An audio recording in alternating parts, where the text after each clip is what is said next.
How do you do? The Box Office Pulp Board feels it would be a little unkind to present this podcast without just a word of friendly warning. We're about to unfold a cinematic commentary track, made by a group of men who sought to create a podcast after their own ravings, without reckoning upon God. It is one of the strangest tales ever told. It deals with three great mysteries of the internet: analysis, observation, and deconstruction. I think it will thrill you. It may shock you. It might even horrify you. So if any of you feel you'd not care to subject your nerves to such a strain, now's your chance to... well, we've warned you. Now, to pause and refresh. For your convenience, we have an attractive refreshment stand in the lobby, with buttered popcorn, golden good and hot from the popper, your favorite candies, wholesome and rich, plus delicious Dr. Pepper, so bright and bracing with a tang and tingle unmatched by any other beverage. Enjoy an ice-cold Dr. Pepper at our beverage stand right now, and then return to fully appreciate this bop and a movie commentary track. Enjoy.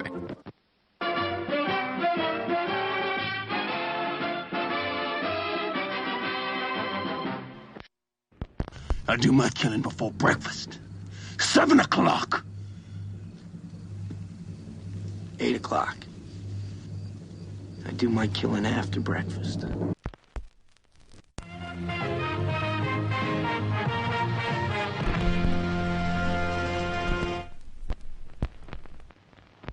Hello, ladies and gentlemen. Welcome to Box Office Pulp, your one-stop podcast for movies, madness, moxie, and tonight, one last blast from the past with a bop in a movie. That's right, we're finally closing out our Back to the Future commentary series with Back to the Future Part 3. And I say this, they'll probably announce a Back to the Future Part 4 like tomorrow, just to spite me. And then we'll have to come back and do another commentary in like 3 years. Anyways, I'm your host, Cody. Joining me for this last trip is Mike. Say hello. This movie's very dark when you stop and consider that throughout the entire film, every time you see Doc or Marty in the Old West, they've just come from wiping their ass with corn cobs. 'Tis the past. And my other co-host, Jamie, pretend you're a cowboy. I am actually a big fan of manure. It's weird, and I don't care if it makes me weird. Super. Super. Wow, we are just awash in shit. Like, first 30 seconds in. Just like the Old West. We did it, guys. Hey! We're on theme. This is the fastest we've gotten on theme with a movie. Well, far be it from me to escape that. Before we start the commentary, folks, let me tell you about the official drink for this evening. I remembered. That's right, goddammit. We're all drinking. This one's simple, folks. It's a mule skinner. What you're going to do is get 3 ounces of whiskey, preferably rye whiskey, and 3 ounces of blackberry liqueur. Like a Chambord will work. I didn't have that, and I was too lazy to go to the store, so I'm actually drinking blackberry brandy mixed in with whiskey. We'll find out if that was a good choice or not in just a second. Also, if you want to get super fancy, get yourself a little bit of mint just as garnish. To make this drink, stay with me, folks. You're going to take the whiskey and the blackberry liquor, drop it into a mixing glass, like just a regular old pint glass, throw in 2 ice cubes, stir to cool, and drink it. All there is to it. Simplest thing in the world. According to the internet, this was a cowboy drink. I don't know if I believe that, but, well, we're doing a cowboy movie, so we'll have a fake cowboy drink. I'm kind of scared to drink this one, because it's just 6 ounces of straight liquor. Like, there's no mixer in here. Come All on. right, let's do it. Go blind, go blind, go blind, go blind. Whew. It's actually not terrible, but wow, that's a sipper. Ooh. I love the That idea one- of Cody being in an old West saloon, taking a drink, going amongst cowboys, going, that's a sipper. Then getting And his then he ass falls straight beat. through a table. Did you drop me into the middle of City Slickers 4 or something? Whoa, whoa, whoa. When did we miss City Slickers 3? I'm going off of Jaws 19 logic. Like, there's probably going to be more by the time this happened, right? I like the idea that Cody's logic is, no, there would be a good third one, and then I'd be the downturn. Right, yeah. This is like the what- direct-to-video spin-off, like when they did Kid Ace Ventura. Man, I want to live in the world where somebody convinces Billy Crystal to put on the Spurs one last time. Come on, Daniel Stern isn't doing anything else. Everything else is getting legacy sequels. Let's make it happen. Also, John Lovitz exists. folks at home, do not put 3 ounces and 3 ounces of that together. You're going to end up like with a lot of booze in a glass. You don't need that. Cut that in half. Do like a 1.5 and a 1.5. I feel like you could describe all of your themed drinks that way, though. That's a lot of booze in a glass. No, well, at least the other ones have some orange juice or something to help thin it out. This one is just hard liquor. I'm so glad you never tried these beforehand, so that way you can give the recipe, try it, and then immediately walk it back 30 seconds later. This one isn't bad. It's just very strong. I really like the way the blackberry is a subtle kind of closing taste on the whiskey. It comes together very well. I'm just a wussy who really enjoys like the taste of sugar, so I like stuff that, mostly apple juice or pineapple. Kindred spirits there. Anyways, folks at home, if you want to be a real cool, tough guy, you can make yourself a mule skinner.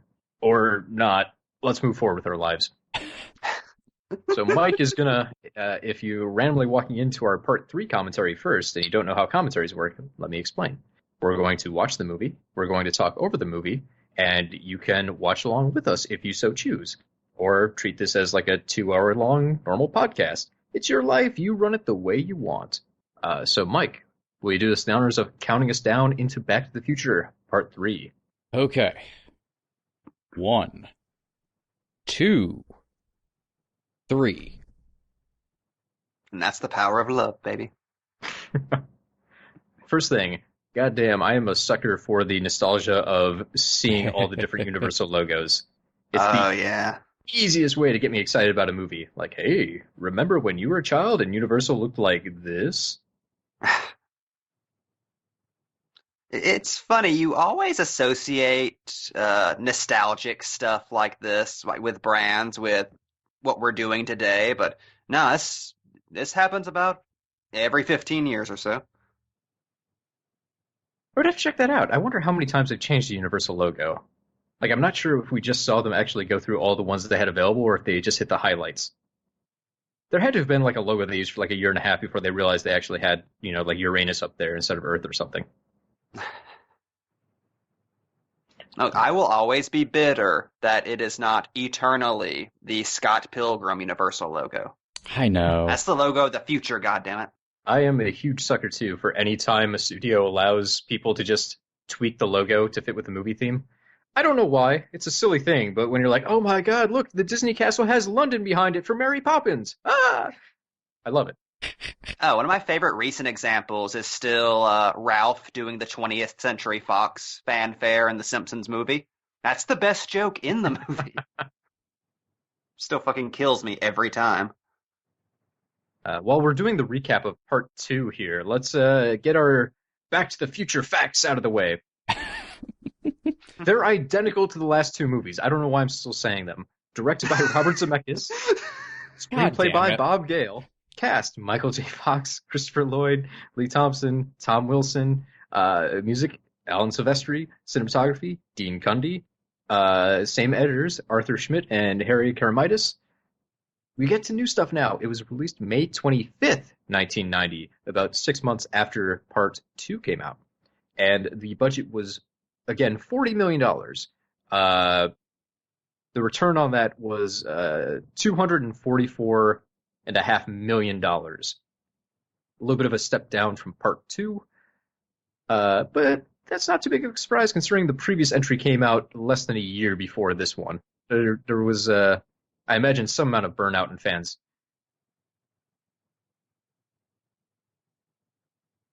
Well, they did piss all those people off by throwing a "to be concluded" at the end. Yeah. Like I was mentioning before that my dad just saw Infinity War, he was also very confused by that. He did not realize there was another Avengers coming out in like a month. So he got to the end of Infinity War and he's like, what the hell was this? I just watched 2 hours and it's just, that's it? I love the idea of your dad being the one person on Earth who was trolled by that. No! Vision! This can't be how it ends! What a bummer for the MCU. It just ends that way permanently. So, one of the things I really appreciate doing the deep dive research into these movies is actually paying attention to the amount of work that goes into some of these shots. If I was just watching this movie, I wouldn't think twice about what we're currently seeing and how they pulled it off. But the camera pans over the scene. We get a change in from the stormy night to the dry day. There's that time elapse, dissolve. They track through this whole thing. Like it's actually pretty darn tricky, especially since this is 1990. But unless someone shows you that they had to do a lot of work to make that happen, you would never consider that to be a big effect. Now, Zemeckis is the master of the invisible special effect, something I really appreciate about his directing style. Yeah, and until looking up, I always assumed this shot was just kind of conked in there in post. I didn't know it was just an in-camera effect with the camera they invented on the last movie that they then used for that shot, the Vistaglide. It turns out the entire thing was rotoscoped. They did the same thing, just like a lightsaber. They just And brought by in Ralph hand. Bakshi. It's amazing work. Especially when the house looks vaguely like it's a miniature that's been placed on top of a different shot. It really does. That's just how weird looking that house is. So we just saw his credit. So can we talk for a moment about what I think is inarguably Alan Silvestri's best score of the trilogy? Like, listen to that. This opening, one, the score is great, but I love the change of pace we get from part two. Part two is a get up and go movie. Like, it immediately picks up from the ending of one, and the characters rush through several different time periods. There's almost no time for anyone to sit down and reflect. Part three, after the recap, has this quiet scene where Doc's just taking a nap, Marty's resting his feet on the hoverboard, and you get a different sound out of Silvestri than you have in the other movies. It's very kind of pensive. I love it. It's a great way to cleanse your palate after all the rush and chasing of part two and get into a different movie. I think it's really cool as far as the score goes that Silvestri went in actually a lot of opposite directions and didn't. The music doesn't really sound particularly Back to the Future-esque throughout there, other than the main theme playing and a couple bits and bobs. And that he just scored it like it's a whole new movie. Yeah, it's very reminiscent of what the work he was about to do in Forrest Gump. And goddamn, his Back to the Future theme in this one, the Western theme, is just Silvestri scoring. If the genre of the Western had a score, it would be the Back to the Future score. It's so good. Like, that score is what I think about when I think about old Westerns, despite it existing in the 90s.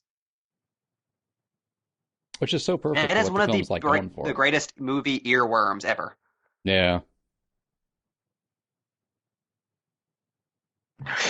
I love how Doc must always treat Marty like he's some kind of Cronenberg horror character.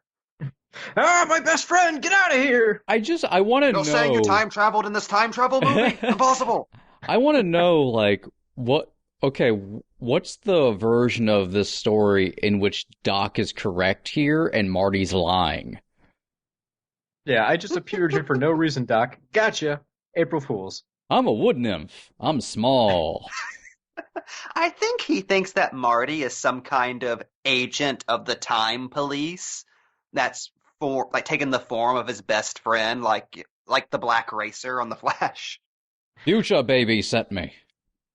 No! So one thing that really bothered me about the ending of 2 was Marty reading that letter out in an open rainstorm. Like, you fool, you're destroying those letters, get in the car! I'm very glad they took the time to show those letters being dried out by the fireplace so Doc could actually read them. Very small continuity touch, but someone was paying attention. Oh, Zemeckis is such a friggin' continuity nerd. It's what makes these movies feel so cohesive. Like, it wasn't until I rewatched this for the commentary, I noticed Marty throwing away the burnt-up car that fell off the track in the first movie. Well, all the little stuff here, like he just put on Doc's mind-reading helmet from the first film. If you look around this garage, they did a great job of recreating all the stuff that you would have noticed in the first film. Yeah, it's amazing that this is a recreation of the first set and not just something put in storage. Yeah.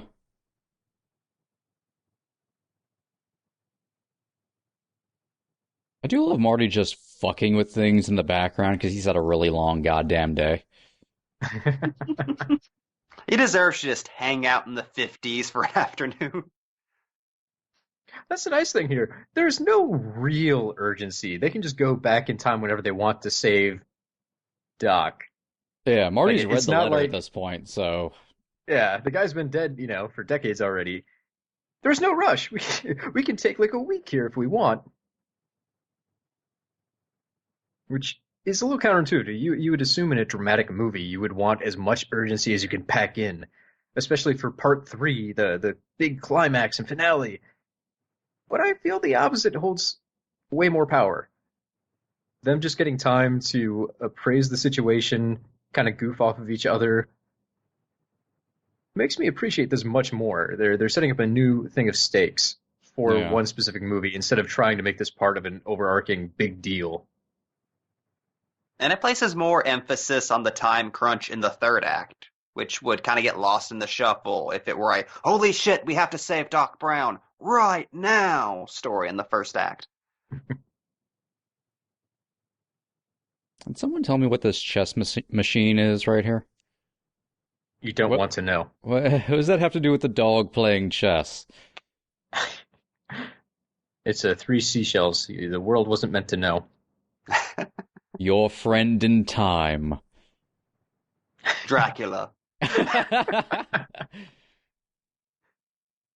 God, I have always adored what a love letter to these two characters, Doc Brown in particular, this movie is. It's one of the few times a film series has been able to get away with just kind of looking to the camera and saying, hey, don't you love these guys? Don't you love that these guys are friends? Aren't you emotionally involved in these movies at this point? No, I'm dead inside. To back up just a little bit here, I really enjoy the fact that Marty mentions Einstein is your dog, Doc, and Doc just gives this look like I named my dog Einstein, like he just is disgusted with his future self. But then he immediately renames the dog Copernicus. Like he does the exact same stupid thing, but in his mind, no, this is noble. Copernicus, that's a real scientist, not that Einstein fella. Not Johnny come lately. It's- Also, I have been obsessed with Doc Brown saying, we may have to blast since he was a kid. Cut to explosions. Greatest thing ever. Why wasn't that the intro to our show? Can we just rewrite the opening jingle for Box Office Pulp? God damn it, should have been. We can throw it in there now. Every episode opens with an explosion. Okay, this is one of the coolest things I think that's ever been put on film, which is the idea of unearthing a future time machine. That's Like a the- car from Yeah, the like the 80s in visual of that is so set from the fucking old awesome. west. That's what I like about like what Zemeckis and Gale did with the time travel shit is they do cool stuff with this you never see in other time travel stories. Yeah, I think it's very telling that Jules Verne is all over this movie because this is such an old sci-fi story with all those cool adventure tropes just thrown into a comedy. I just have this mental image of them breaking open that wall, and instead of the DeLorean, it's just the skeleton of Bruce Willis from Looper. Holding gold. Oh, gold in one hand, in the other, a napkin with a diagram on it explaining how time travel works. Great Scott! Yeah, that's how Doc Brown made the flux capacitor. But, you bring up an interesting point about like the tone of the movie, with like just all of the time travel ideas and like the adventure stuff. Is it just me, or of all the movies, does this feel like this is the one that feels the most like a classic Disney live action movie? Considering how dark 2 kind of went, with, alternate universe 85 Biff destroying the world. I think in comparison, this one, it looks even lighter than it actually is. Yeah. The big plot point here is, there's a bad guy with a gun who wants to murder our heroes. But it doesn't feel that dark, even though, think of it this way, in the first movie, Biff doesn't want to murder anyone. He just wants to sexually assault people. That's pretty dark. Another tradition, the dramatic rave reveal. Can't be Back to the Future without one of these. The movie's has dark stuff in it, but only when you dig deeper into subtextual layers. They seem to have very purposely kind of chugged that stuff down a little bit after to let this one be more of a kind of rip-roaring adventure type film. Yeah, it's a good old-fashioned Western murder, which does barely count. Yeah. It's definitely the most innocent of the three movies. Like it feels practically PG.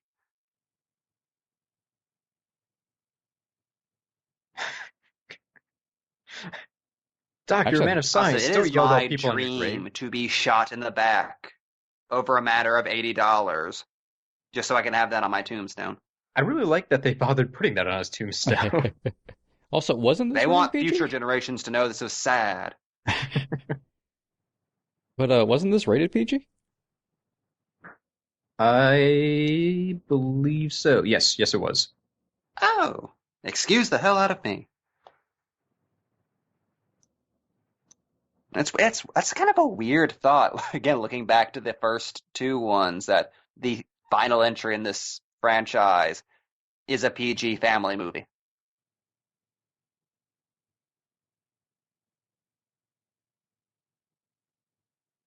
But it's like the first one's. I mean, people refer to the first one as like a sex comedy, but not really.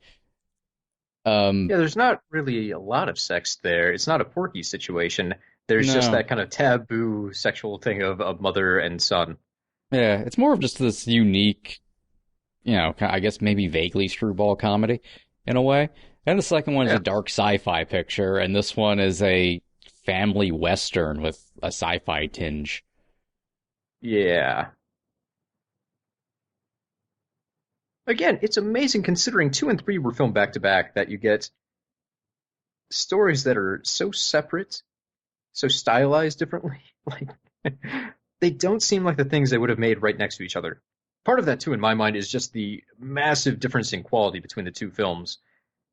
It's all the exact same crew and talent, and yet 2 I think of as total backfire, but 3 is phenomenal. I really enjoy 3. It's like Kill Bill 1 and 2. I really enjoy both Kill Bills, though. I mean, I like Kill Bill 2 as well, I'm just saying. Yeah, tonally, very separate. There's a breakneck 180 there. Oh, yeah. So, this is a wonderful little piece here. Marty thinks of Westerns, he thinks of Clint Eastwood, like the spaghetti Westerns. Doc, being in the 50s, probably thinks of, the Westerns of the 40s and 50s, like John Wayne kind of stuff. So his interpretation of what the past is colored by what he knows from media. So he dresses Marty up like a kind of joke cowboy. Like when he gets to the past, he realizes how poorly he's dressed for that reality. But to Doc, that was reality. That's how it should be. That's what he knows from movies and books. Well, I like that Doc felt the need to make him specifically an atom cowboy.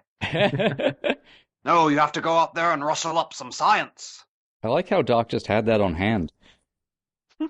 Also, are you forever mad that this drive-in isn't real? Oh, I know. It looks so cool. One other thing. It didn't occur to me until the last rewatch of this movie that why the hell would Doc have that cowboy shirt, like a specifically embroidered one with science stuff on it? But it's actually a great way to set up how much Doc loves science and the past. He made a science-themed cowboy shirt.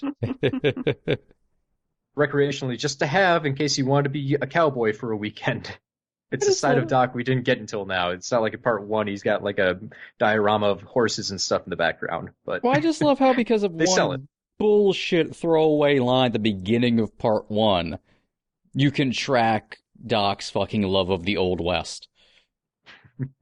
It's something that's so endearing. Like, I love that conversation that comes later in the movie between Doc and Clara, where he talks about how his interest in science was spurred by just reading Jules Verne adventure stories as a boy.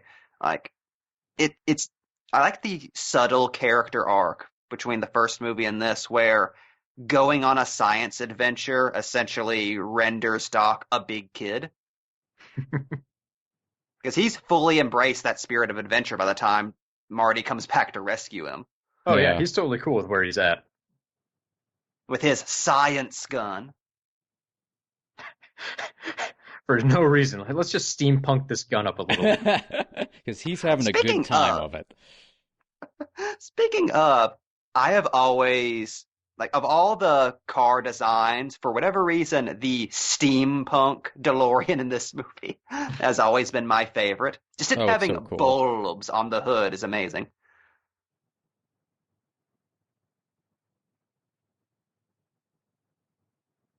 I love the fucking ridiculousness of this scene. And half of it's What are just they even because- doing? And part of it's just because it's really funny to have Michael J. Fox yell things in an exasperated manner. Like 5 minutes after his big action hero moment. That's when you remember, like, oh yeah, it's a comedy. That was a setup to a joke. Like, you get so used to these like straight adventure movies, you forget, like, oh no, they're also comedies. Everything's a joke. Okay, the metal car went away. Moving on with our lives. They've seen it. They've seen fucking aliens. Just cars. Oh no, it's John Favreau again. Get out of here. See, I like the idea of them riding away and just saying to each other, "Ah, fucking white people." I just love this. 5 seconds after just having him yell, Indians! Have him then do the same thing by yelling cavalry. Because Michael J. Western Fox. stuff! Because Michael J. Fox yelling things is funny.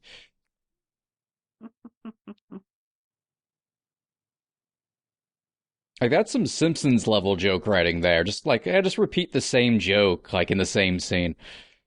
Well, And and then make you the follow it joke up with that a it's bear. repeated.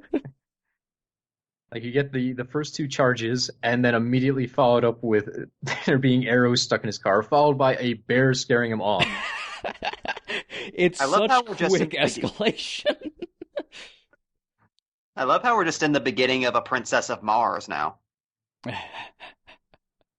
If only the bear knocked him out and he woke up on Barsoom. Same cave. God damn it, Marty. You really got to get a more durable time machine. Lightning strikes, broken fuel lines, fried time circuits. They should have made it out of a fucking DeLorean, man.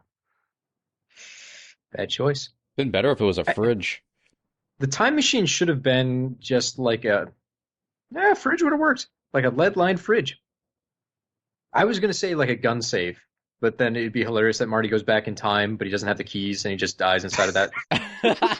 Gun They safe. find just his skeleton curled up in there. This gay cowboy died. This gay future cowboy.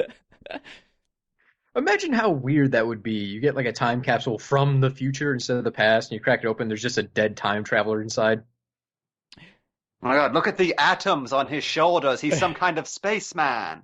Space cowboy. Also, is it for some reason? Do you forget Seamus is still played by Michael J. Fox in this movie? All the Yeah. time. Yeah, mustache shows it.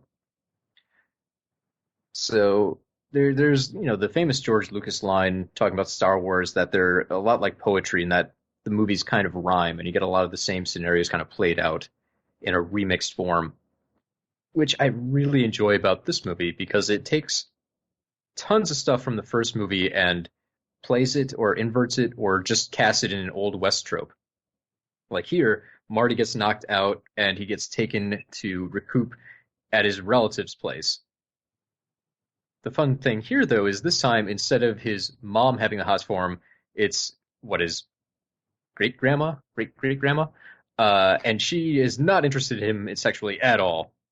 So you kind of subvert what was originally there. I love the explanation Gale and Zemeckis bullshitted for why this is not incestuous, which is that's not Lorraine's ancestor. The McFlys are just attracted exclusively to women who look like Leah Thompson. It's just a coincidence. Fucking My brilliant. theory is the further out you get relationship-wise, the less they like you. So if it was like your dad you meet in the past, he's going to be like, oh, I have an instinctive bond with this person. But if it's like 5 grandpas back, you're going to be like, I don't give a shit about this chode. Which is why the baby likes Mr. Eastwood more than the mom. It all fits. That's my headcanon. Now, as delightful as Fox is as Seamus, could you have imagined if this was ye old Crispin Glover with Oh, a man. bushy mustache? Forever lost out. What a different way that character would have been played if that was Crispin Glover as an old-timey cowboy. Can With I that walk accent. in dressed in a toga? No, Crispin. Well, you- No. I feel like Seamus would be really into like ancient Rome. It's unfortunate because it's written for Glover, and there's a lot of stuff with this movie I actually kind of didn't realize until I actually watching all 3 back to back. Things I took previously as just references, I realized had more of a point to them, and I realized you lose a lot of intention with Seamus not being played by Glover. You have to kind of pretend he's being played by Glover in a lot of ways, like he's old George McFly, because otherwise, a lot of the symmetry they're playing at doesn't quite get across with Marty kind of switching roles, but also Yeah. specifically with the ending of when Marty punches out Mad Dog, and it's the callback to George punching out Biff. It's the only real time Marty's ever like called back to that moment. And I realized like, oh, it's symmetrical with the first film, so it's a callback, but it's also playing on the meaning of the first film, but in a different way. Or it's the same action, but 2 different meanings and coming from 2 different places. So George punching Biff meant something different personally to George that Marty taught him, but then Marty's learning kind of not the opposite, but a similar but in different vein lesson from Seamus, and this would come across more if that were Glover as Seamus, but it's kind of lost in translation. Give it 10 years and we'll do a remake of Back to the Future 3 using a Crispin Glover deepfake that I'm sure the internet will have paraded and placed in many horrifying porn films. Oh, they just use Grendel from Beowulf. Why not? They've already got those models sitting around. Oh, that'd be terrifying. To jump back just a second here, as much as we get nostalgia from going back to past time periods to film movies, I do enjoy that they attempted to throw some reality into that previous scene. The water they have is terrible. It's brown and probably would just give you dysentery. There's buckshot in all the meals, like you're pulling out scattershot from your rabbit that you're trying to eat. Just think of how shitty that world would be, not having like a grocery store to go to, or like a real one, or ice cubes. Ice cubes are fantastic. I'm very glad I'm alive in a time where I can just go to my fridge and take a bunch out. There's a lot less of deconstruction of nostalgia for ye old times in this movie, because everything is much more subtle, I think, in this movie to let it be more fun. So a lot of that's downplayed, but they still do put in stuff like that: the water, the buckshots, and just the ice cubes are of course in there, and just Marty stepping in shit and everybody Even, like, being the kind of terrible.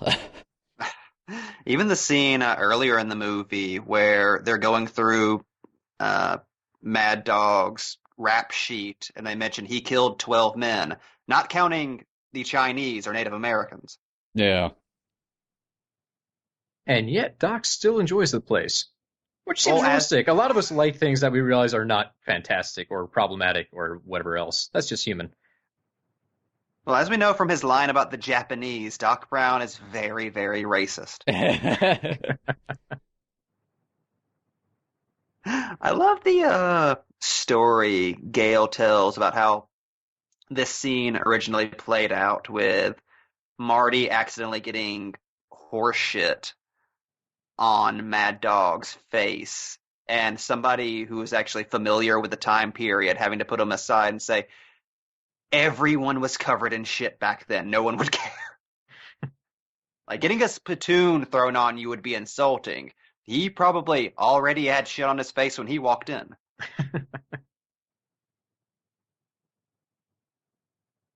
There's another cool thing this movie does. We're not going to do the reuse cast thing so much. We're just going to fill this with character actors, like an old Western would. It's amazing they got Harry Carey Jr. there, like a guy who survived filming movies with John Wayne. Like, that's a living artifact right there.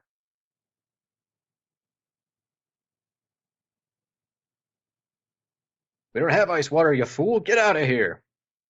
Marty's not allowed to go into any bar in any time period except his own. Oh, I'm sure they're horrible to him in 1985. This is I'm not something sure why that, this guy actually asked what Marty wanted, considering he's like, all we have is whiskey. just so he can say that line. The fucking steam. There's something. By the way, there's no good place to talk about this, but this is something I noticed watching the film, and I don't think this was intentional at all. Even though this idea is very Zemeckis and Gale, I think.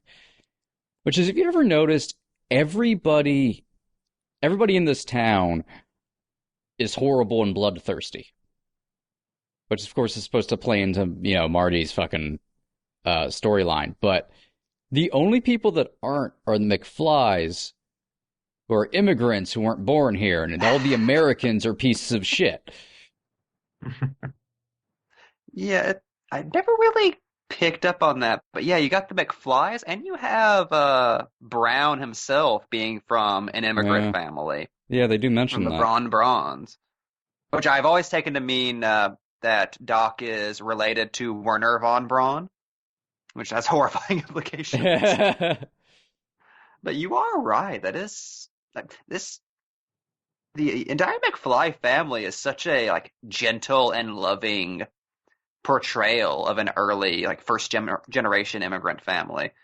Now I think about it, they do also put a button on they draw a lot of attention to the fact that Marty's great grandfather is the first McFly born in America. Yeah, and it feels like a Zemeckis and Gale idea. I feel like they would have talked about it somewhere though, but I've never been able to find anything. But it feels ingrained in the film. Hold up, it's probably my favorite joke in the movie. The make him dance as he transitions into moonwalking, and everyone is just fascinated, like, what is this? Some kind of spaceman walk. Greatest scene ever, and also greatest performance ever. Tom Wilson. Yeah, as long as we've got Mad Dog on the screen, let's talk about what a interesting turn this is for Tom Wilson to still obviously be playing a take on Biff, but boy, it's he's almost unrecognizable with the mustache and hat and all of that. And he's much more bloodthirsty and violent in this universe. Like, he's just allowed to be off the chain compared to the previous versions of himself.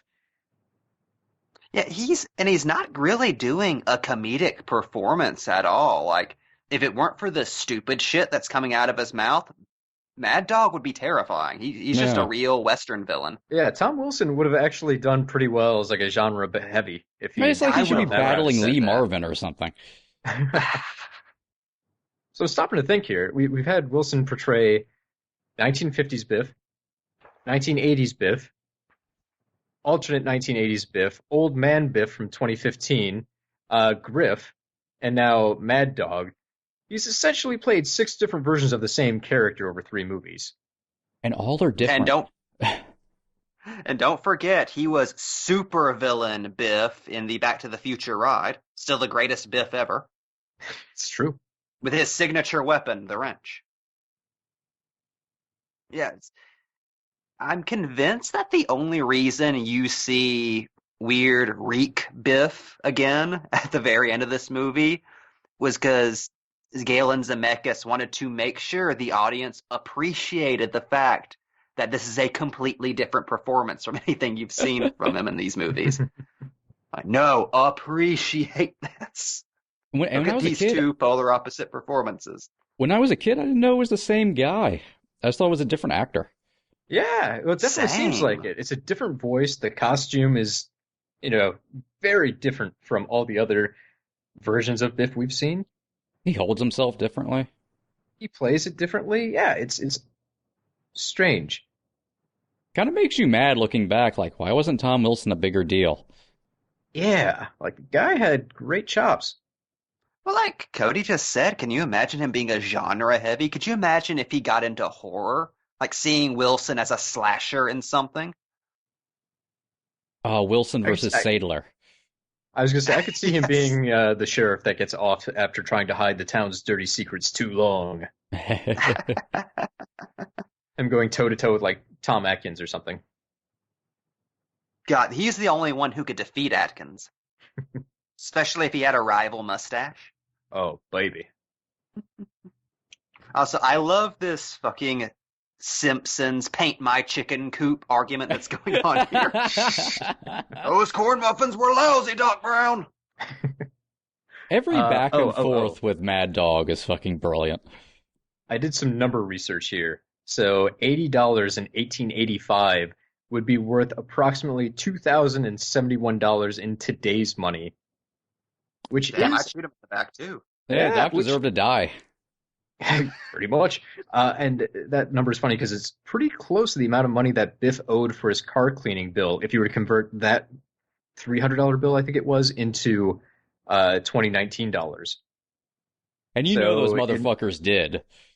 Yeah, so like every version of Biff being screwed over in the past is the same $2,000. That's all it takes. That's the cutting point for the Griff family. It's $2,000? Not on my watch. And God, we just passed it. One of my favorite moments in film history is Doc Brown getting a frigging superhero introduction with his science gun, saving Marty from a lynch mob. Like, this is one of the things that makes this movie so special and so distinct from the previous 2 is at this point, Doc and Marty are just action heroes in their own right. Like, they've both become Ash at the end of their own character arcs. Going back to the idea of symmetry or rhyming storylines, the fun part for me of part 3 is the Doc and Marty roles are essentially flopped. In this one, Doc is all about finding love and fitting into this time. And Marty's really the one trying to help him out and trying to make things work, save his life. It's the other way around. Instead of Doc being the guardian angel, now he's the one who needs someone looking over his shoulder. It's a good way to flip their friendship and get a new dynamic going and still let these characters exploit their best character traits that we all love. Oh, yeah, and here's, I think, what the best part of that is how them being flipped in this movie plays off the previous 2 and creates an interesting, complete story, especially how it ends up playing into what the final message of this is, which is, of course, we've all made jokes, I think, about how, like, they somehow bullshitted together a final message for the Back to the Future trilogy out of nowhere.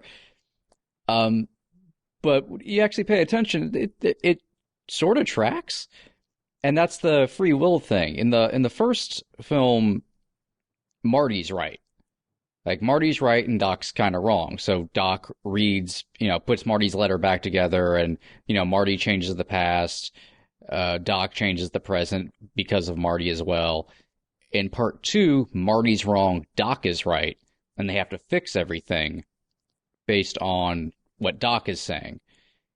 And in the third film, Marty and Doc have now switched. But unlike the last two films, they've switched, but neither one is wrong. Yeah. It makes for a really interesting back and forth. It's also just great emotional continuity with Marty. Like, of course, Marty would be by the book at this point. He nearly destroyed the world the last time he changed something. Yeah. To interrupt this discussion, pay attention to the camera work going on right now. We had that slow take pulling around. Oh, did I pick the wrong area? Wasn't this the spot where they have the train pull up in the background? Oh, no, we comes got later. a few more minutes on that. Ah, fuck. Well, folks, coming up in a few minutes. How you enjoying that drink, Cody? It's delicious. I mean, we can just talk So much about alcohol. all the camera work in this movie is fucking incredible. I was Oh, confused yes. because it was very deliberate and they were pulling in and they were very carefully walking around the set. I was thinking, oh, they've got the open window in the background. It's the train shot. And just all the careful movement to make that work as a oneer is astonishing to me. The idea that you would have all the elements come into place so perfectly timed that you could hit all of your marks, all of your jokes, and then still have a train show up without any digital effects exactly when you needed to. And now it would Just all be outstanding. CGI and not important. Right. Nowadays, you wouldn't think twice about it because you could just comp in a shot of the train moving. You wouldn't go to all the trouble of actually having the train hit a mark. And it's something that doesn't draw attention to yourself because, like, as we've just found out, like those type of shots are just built into the movie. They're everywhere.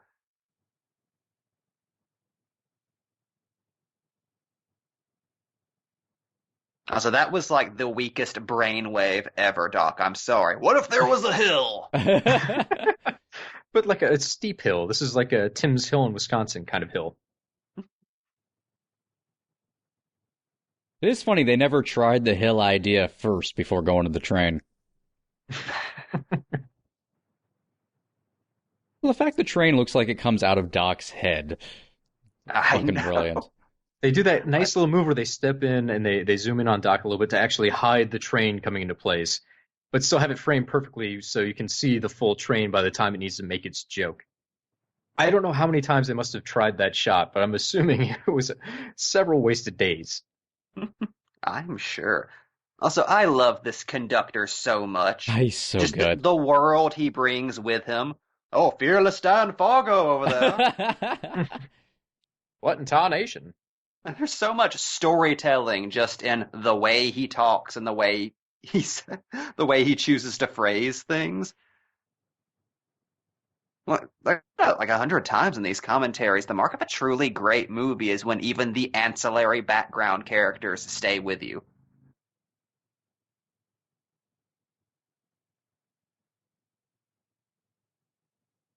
So I'm going to eventually stop complaining about Back to the Future 2, probably like when 5 commentaries down the road. But one of the things I think really hurt that movie was that it had to go through 2015, alternate 1985, and 1955, all as essentially a setup in an hour and a half for this final chapter where the Bobs are way more invested. This movie gets to spend all of its time in 1885. So instead of dashing from time period to time period, always on the hunt for another MacGuffin, they're really able to open up the scenario and kind of explore one time period. The drama's stronger, the relationships are stronger, and therefore my interest as an audience member is way higher. So I understand the importance of using 2 as a setup movie, and they tried doing different things, which you have to appreciate. If it was 3 movies that were all the exact same setup, that wouldn't work either. But I love the focus on basics that they have in part 3. Yeah, that is kind of a thing with Back to the Future 2. Like, the stock criticism is, well, what they should have done was just spend the entire movie in the future and just make it mirror the first one. But think about it. Do you actually want to see that? Yeah. They didn't have the kind of interest in the future to make it worthwhile. They could have maybe spent an entire film like an altered 1985 and gotten away with that, but even that was pretty dark, jokey. It didn't totally work either. And how much story Back did to you the mine Future- from that? Back to the Future Part 2 is one gigantic damned if you do, damned if you don't. But, I mean, its sacrifice gave us this movie. Yeah. It still blows my mind, though, that just the decision of when to set the story essentially makes or breaks the entire film. Like I said before, it's like the entire cast and crew is identical between all three movies, and yet there's a giant difference in quality between 2 and 3. It just blows my mind. It really just comes down to, I think the Bobs were very invested in this storyline, and they kind of looked at 2 as something they needed to do to get it out of the way. And it's all just a question of what can you pull from this scenario and what can't you?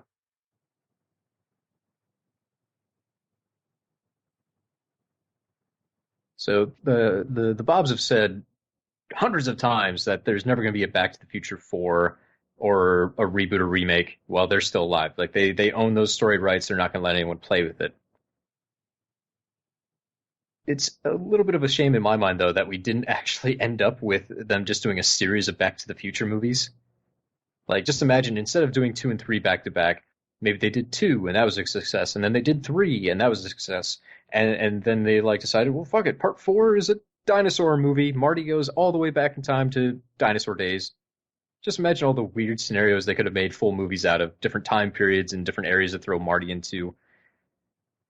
The different 1980s jokes they could have crammed into like a Jack the Ripper storyline. I would have loved to see Marty wake up in a cave and see Leah Thompson in cave woman makeup, vaguely illuminated by a small fire. Mom, you're so hairy. Ook. Just Tom That's what Wilson Glover as a comes back killer for. caveman. Or Tom Wilson as Jack the Ripper. I've got that idea in my head now. I think it would have been fun. Oh, Jack the Ripper was a Tannen. Before he escaped to America. Oh, his ancestor Archibald Tannen. I mean, we do find out from the animated series that one of his ancestors was Beauregard Tannen, the great Confederate general. So that entire line is just evil all throughout history. The Tannens are a fixed point in time and space.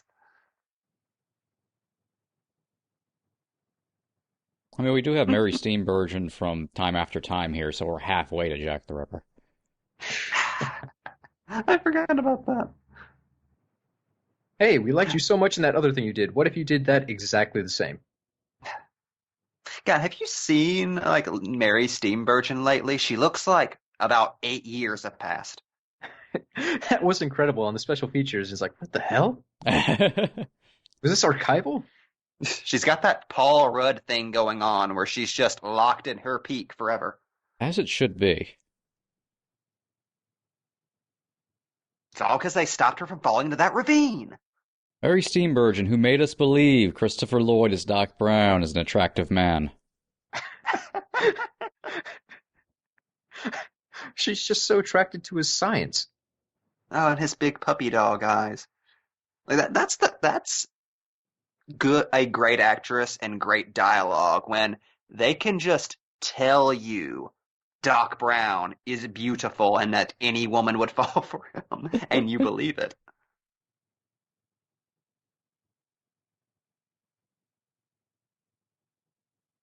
We're 3 feet away. They just want to break the timeline more. No, we have to use more future technology. We Doc, have did to you just introduce have that laying walkie-talkies to the around? Cowboys. Doc It just loves looks his like fucking Doc was miniatures. trying. It just looks like he was going to rob the train. Well, Marty messed things up. It's He possible. essentially did. I mean, he threw the conductor out and just took the train over. Yeah, but that was for a science experiment. Also, everything in Christopher Lloyd's performance in this scene makes me so happy because he acts like he's actually playing trains. I know, he's so whimsical. Again, this is such such an innocent fucking movie. I think that's why I always preferred the first one as a kid, but this was always the one I had the most fun watching. Oh yeah. Just imagine Marty like sat around in Doc's garage for, I'm going to say, 8 hours while Doc made little tiny train tracks just so he could demonstrate this visually for Marty. With that Doc, you're ticking gonna clock. die in like 3 days. And Hold he up, Marty. wasted a good work day, I'm going to say. That's my estimate here, to make this happen. And that's being pretty generous. Because look, he made a working electric train. There's tracks. He had to cut all those little rail ties. And it is still not to goddamn scale. Not even close. Yet. That's why anytime anybody says Rick and Morty is such a ridiculous exaggeration of Back to the Future. No, it's not. It's just Back to the Future. You're just seeing what's happening off screen. Again, go back to that first scene in Back to the Future Part 2. I'm sorry, I had to knock her out. I panicked.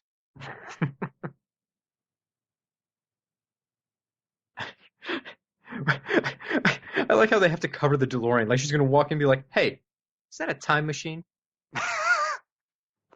Like this man of science would just happen to have some weird sign sitting around. The giant refrigerator next to it is okay. We can't have her see the DeLorean, though. Well, I think it's Also, can I easier just- to explain that makes ice cubes. What's that? It's where I hide my cocaine.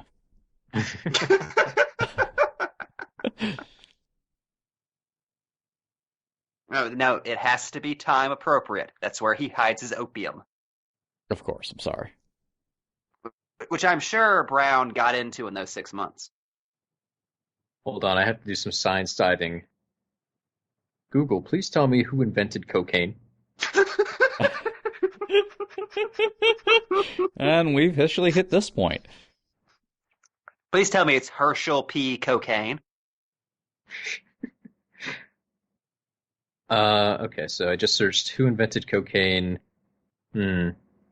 History Channel topics, crime, cocaine, history. Yeah, all right. What do we got, History Channel? Eddie Van Halen. Hey, that's not right. For thousands of years, indigenous people in the Amazon rainforest and Andes Mountains have chewed cocoa leaves to get an energetic high. European scientists first isolated cocaine from cocoa leaves in the 1850s. Once lauded as a medical wonder drug, experts now recognize cocaine as one of the most addictive substances on the earth. Wait, 1850s. So the second that was created, it went directly up Sir Conan Arthur Doyle's nose. That was like perfect timing there. I'm mad because this was apparently a thing that was figured out in the 1850s, and there's not an official inventor of cocaine. Unsung hero. The man responsible for the 80s, which gave us Back to the Future. All right, here we Oh, go. there, it's all German related. chemist Albert Niemann isolated cocaine from cocoa leaves in 1860. He noticed that the powdery white substance made his tongue feel numb. Not bad. Of course, it was German. Around the same time, French chemist Angelo Mariana concocted a tonic made from Bordeaux wine and cocoa leaves. He called it Vin Mariani, after himself. Advertisements claimed the popular drink could restore health and vitality. So the French immediately jumped into making cocaine into an energy drink. And we still haven't learned. All right, so I'm going to give cocaine credit to Albert Niemann. Also, hey, Dean Cundy being beautiful. I love how when Dean Cundy shoots Dean Cundy, he looks like a goddamn Greek god. The old ZZ Tops. This is something it's never really occurred to me until earlier today when I was thinking about it. What a fucking 180 is it? The first two movies have an official song by Huey Lewis and the News. The third movie went for ZZ Top. So weird that they didn't just get Huey back for one more movie. I want to mention also my favorite guns in movies are the ones from Back to the Future. They always sound like a goddamn howitzer cannon is being fired. Zemeckis just makes guns in these films seem like if you were to get like winged by one, your arm would fly off. There's something about the way Zemeckis films guns where I've only ever seen guns look like fucking heavy machinery in this movie. Like every barrel looks gigantic. I don't know if it's just because like Michael J. Fox holding one, but even when like Mad Dog's holding one, he's fucking giant. It looks like he's holding like this cannon. Oh, Strickland's gun is a fucking lightsaber. Like it's fucking awesome. Okay, I'm gonna start a history lesson a little early here because I have a lot to say. So everyone hold on to your butts. We're gonna be learning about flying discs right now. Oh boy. In the film, in just a second here, you're gonna get to see Marty pick up a frisbee pie tin that he later tosses to stop Mad Dog from killing Doc. And the joke here is that Marty invented the modern-day frisbee disc. In reality, that's not that far off. The Frisbee Pie Company was founded in 1871, and as legend has it, children would throw their pie tins around while yelling "Frisbee," kind of like four in golf, to just let other people know that there was a flying plate on the way. There's also an alternate theory on Wikipedia that the Frisbee Pie Company sold a large volume of pies to a college, and all the students at Yale University took the pie tins and then made a game out of throwing them around, and they were the ones who popularized Frisbee flying discs. Okay, I put my stock in the story that does not involve Yale. They get enough credit. Anyways, in 1937, Walter Morrison and his wife Lucille were tossing a popcorn can lid. They were offered 25 cents for the lid, and they realized there was a market to sell the disc because they could get like a pie tin for 5 cents and sell for a quarter. So they sold flying discs until World War II, when Walter joined the Air Force and became a prisoner of war. When he eventually returned to America, he designed an improved disc named the Whirlaway and started selling the discs made out of plastic in 1948. They were then renamed the Flying Saucer to cash in on the UFO craze. Walter then sold the rights to Wham-O on January 23rd, 1957, and was given a patent on the design the next year. Wham-O rebranded the discs and then called them Frisbees after learning about the story of people throwing Frisbee pie tins back and forth. Edward Hedrick, Wham-O's general manager and vice president of marketing, had the discs then redesigned to increase the rim thickness and mass to make the disc more accurate. Once this design went into production in 1964, Wham-O was able to market the Frisbee as a new sport, and sales skyrocketed. Everybody wanted flying discs. You had to get a Frisbee. So there you go. That's, in a nutshell, the history of Frisbees. The movie wasn't that far off. People were hard up for entertainment before the Super Nintendo. Also, Kicks the shit out of hoop and stick. Also, that's just Strickland from 1955, right? Like he was just that fucking old. He had hair in this version, so it just finally fell out. Well, I like to think at some point he was cursed by a witch. Bald. To live eternal. I mean, we do know that little Strickland watched his father brutally murdered in front of him by Mad Dog in a deleted scene, so yeah, I'd hate some slackers too. I'm fascinated that scene was specifically deleted because it made test audiences want Marty to kill Mad Dog. And that was the opposite effect they wanted. That would have been interesting if it ends with an actual murder and then there's just no Biff in the future scenes and they just let you put those together. Yeah, I find myself kind of agreeing, especially when you watch that scene and there's like no joke to it. That's just a really dark, horrible scene. Yeah. Do you think they picked ZZ Top actually just because they had the beard, so it made him seem more Old Westy? I assume. Thank God we don't have to do any makeup. That little gun.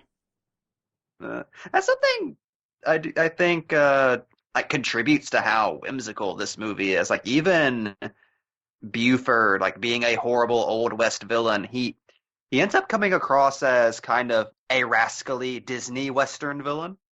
Yeah, a Keeps the little movie mustache fun. twirly.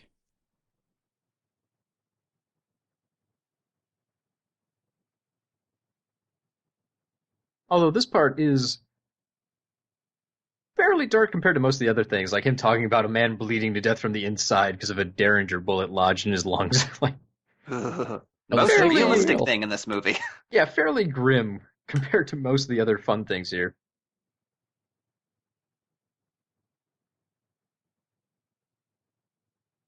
The term Philly really needs to come back. The way Mad Dog dances. Ooh, there's a snake in my boot. Also, bullshit. I cannot believe they didn't get Zane to play one of these guys. I That know, was ye weird. old Zane. He already had the cowboy hat.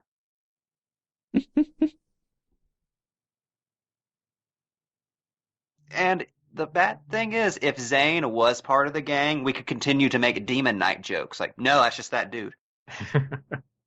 Like we need excuses. I've already referenced That Sadler. is a good line. Go, Pi 10, go! Ridiculous. Doc, I've been obsessed since childhood with specifically the stinger from the end of part 2 with the whimsical Silvestri theme playing and Doc getting his hat shot off. Got another little bit of history here. Yeah. Marty uses the term jerk, and Mad Dog looks bewildered before assuming, well, it's got to be an insult. I just don't know what it means. So I did a little bit of digging, and according to etymologyonline.com, jerk, meaning a tedious and ineffectual person, didn't really come around until 1935, apparently. It was an American English carnival slang of uncertain origin, possibly coming from jerkwater, which was a petty, inferior, insignificant. Wait. So technically, jerk has always been shirt for jerkwad? Close, jerkwater specifically.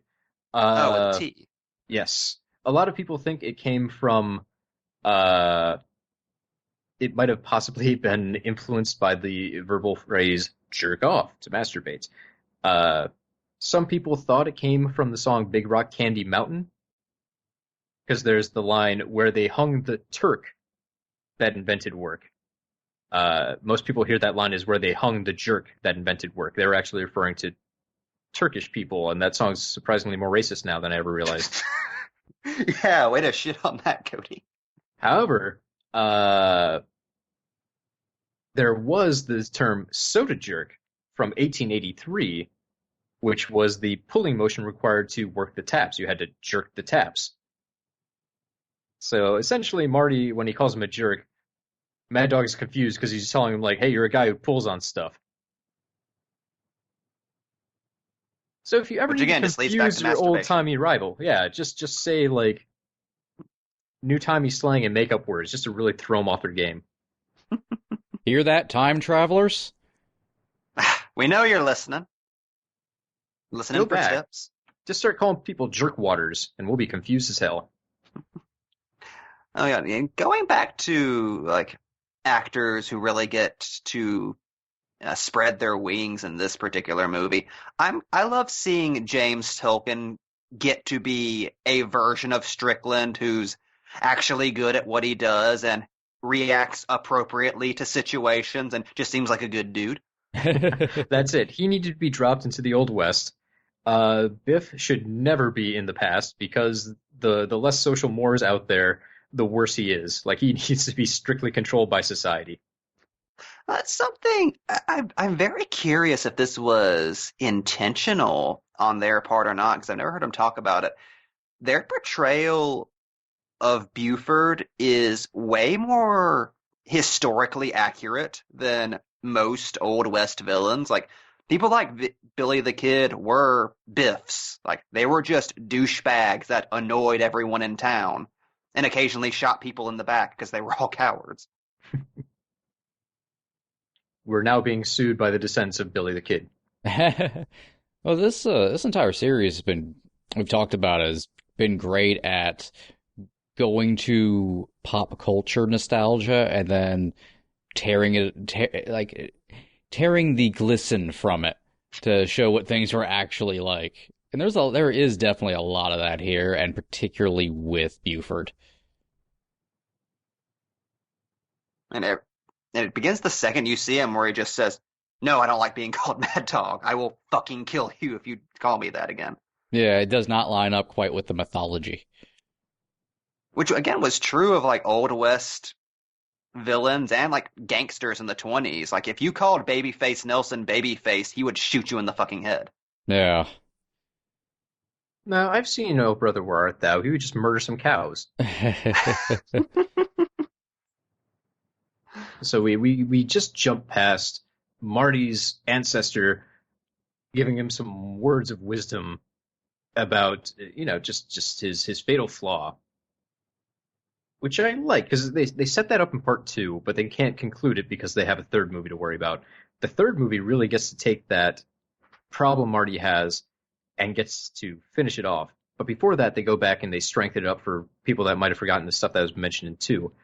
So he gets to hear some family lore about, one of his other ancestors being murdered, stabbed in the gut with a Bowie knife. I think it works much better here, where he gets life lessons from essentially different versions of himself, rather than some of the weird stuff where he sees like his progeny just screwing up in the future, a potential future that they've essentially undone. Yeah. Once again, Feels there's a more little bit impactful. lost because it's not Glover playing him, so you get that, Yeah. play around Yeah. with George McFly stuff. But I think it's also I like how because they put in the Old West setting, they can have Marty take that id to its furthest points. Where if you actually stop and think, you realize, oh no, Marty's about to murder somebody. In a place where It's it's okay, kind of 'cause it's a socially bit. acceptable. Like I never really appreciated that. Like, oh, this is actually kind of fucking insane. Because he called him a chicken. Fucking Spielberg shot here. We got to Okay, call correct me. back to all the clocks from the first film. Correct me if I'm wrong, but this is all an extended visual metaphor for old people fucking, correct? Yes. Oh, it's got to be. Rock those eggs. I'm more concerned, like, Doc's way of hitting on people is just like, hey, I never know women like to read sci-fi. Not the best look, Doc. I guess it worked out for you, but that could have been played better. He's from another time, Cody. He didn't know about Reddit. He also apparently just wholesale stole Jules Verne's lines. He got called on it.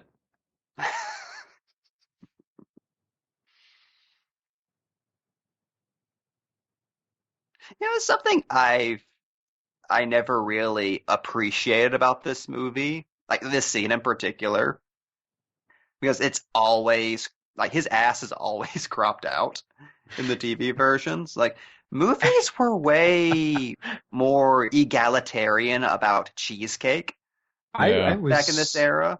super confused when I watched this on DVD, and I'm all like, why am I seeing so much ass crack? Where did they sneak that in? There's a lot of ass Well, I think- crack. When you think about it, like we're supposed to be like way more progressive about that kind of stuff now, but if this were shot today, I'd be like, oh look, it's Seth Rogen's ass. Like, but in the 90s, it was like, no, let's get the teenage girls in the audience something to squeal about. And they My- did. My favorite story about how nudity is treated in media is from Hannibal. In that show, there's one episode where the killer flays like a couple and poses them so they look like they're kneeling before a bed with their backs peeled off and set up like angel wings. And the studio was okay with this very graphic violence. Like they actually had static shots of these people with their backs flayed wide open. You could see their ribs and blood and organs. The studio was fine with that. But the people were naked and you could see their ass cracks, and the studio couldn't live with that. So they had to go back in and digitally add more blood to the actors' ass cracks to essentially remove the ass crack. They were okay with the idea of just caking these people with so much gore you couldn't tell if they had butt cheeks. I love hysteria over butt nudity specifically. That thing everyone on the face of the earth has. I know, I don't want my son knowing what a butt looks like. The forbidden part. I did a little bit of research whenever I was watching this on this mortician, because I've always been fascinated by this performance. And I knew a lot of the townspeople were crew members. So I was curious, like, is this a makeup guy or something?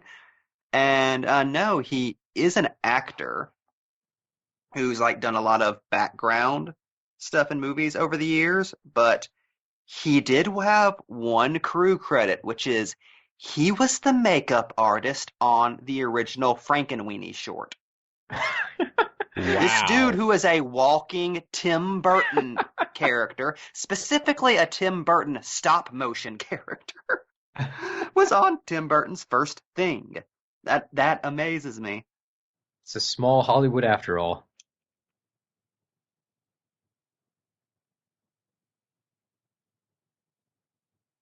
God damn it, Doc, we've already talked about this. When lives are on the line, you can talk about the future. So Doc, literally with a feather in his cap. So in Back to the Future 1, they introduced the concept and the movie logic behind, oh, there's going to be a photo that has disappearing stuff on it to act as a warning gauge for how much you've screwed up.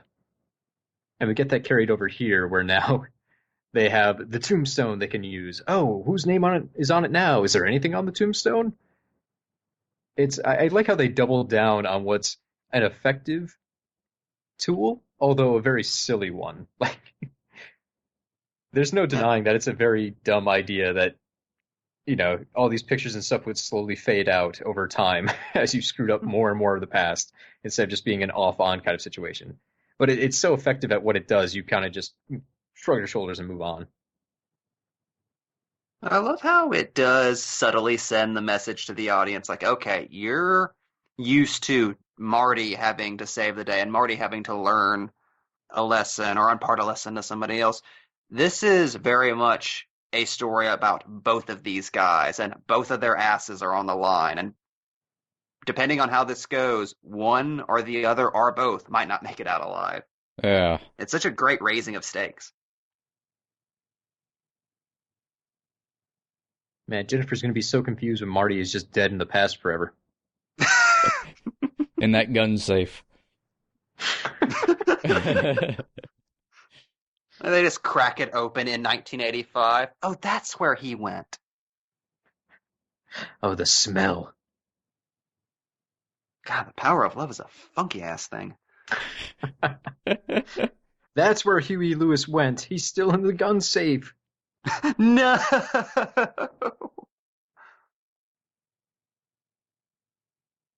I love how the DeLorean being put on the train track is treated like the most epic thing in the world.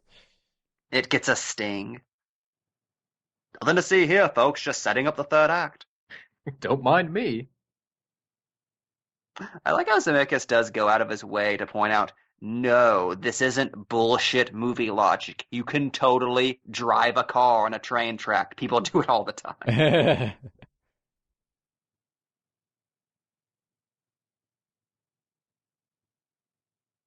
I mean, it's not a bad idea, Doc. You could at least bring it up to her. Although they've known each other for like 2 days, it'd be kind of weird to be like, hey, I just met you and this is crazy, but do you want to move 100 years into the future with me? Maybe. Where the Libyans are hunting me. Yes. Where I That have is a weird stolen thought. plutonium. I mean, he has a time machine. If he doesn't just destroy the DeLorean right away, they could just go back if it doesn't work out. I'm sorry. Now I'm just imagining like the plot of the first Iron Man movie, but it's Doc Brown using the DeLorean to defeat Libyan terrorists. His true superpower, time travel.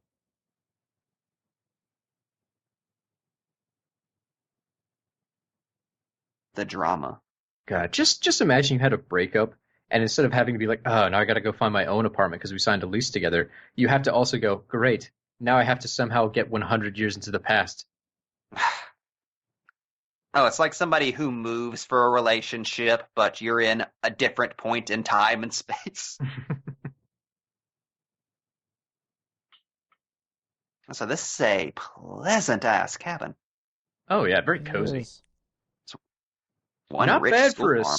Yeah, I was about to say, this school teacher is apparently loaded. Slave money.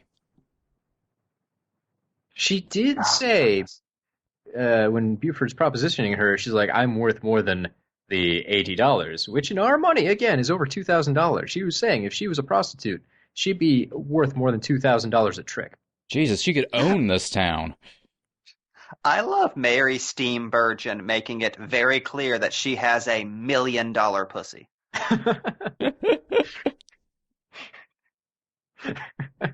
Can I just say how happy I am that I have finally had the opportunity to say $1 million pussy on this podcast? In regards to Mary Steenburgen, There's balloons falling in Jamie's house right now. She's just dancing around her apartment. It worked! The show's done. I'm free now. I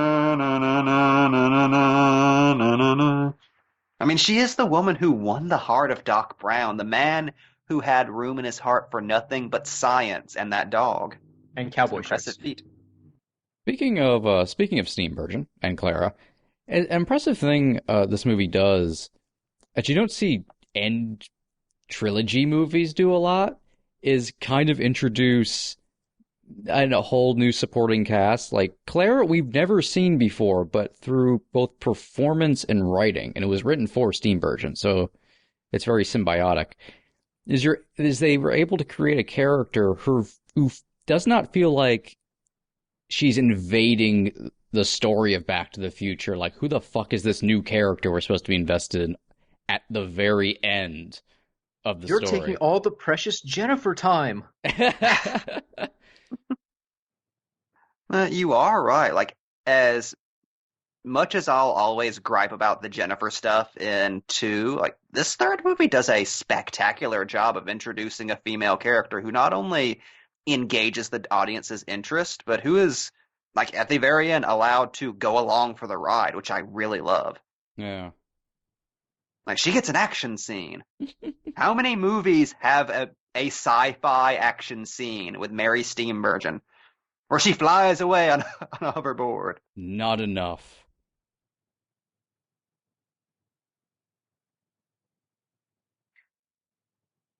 Some of Christopher Lloyd's finest moments. Since he rested his arm on that ass in Clue.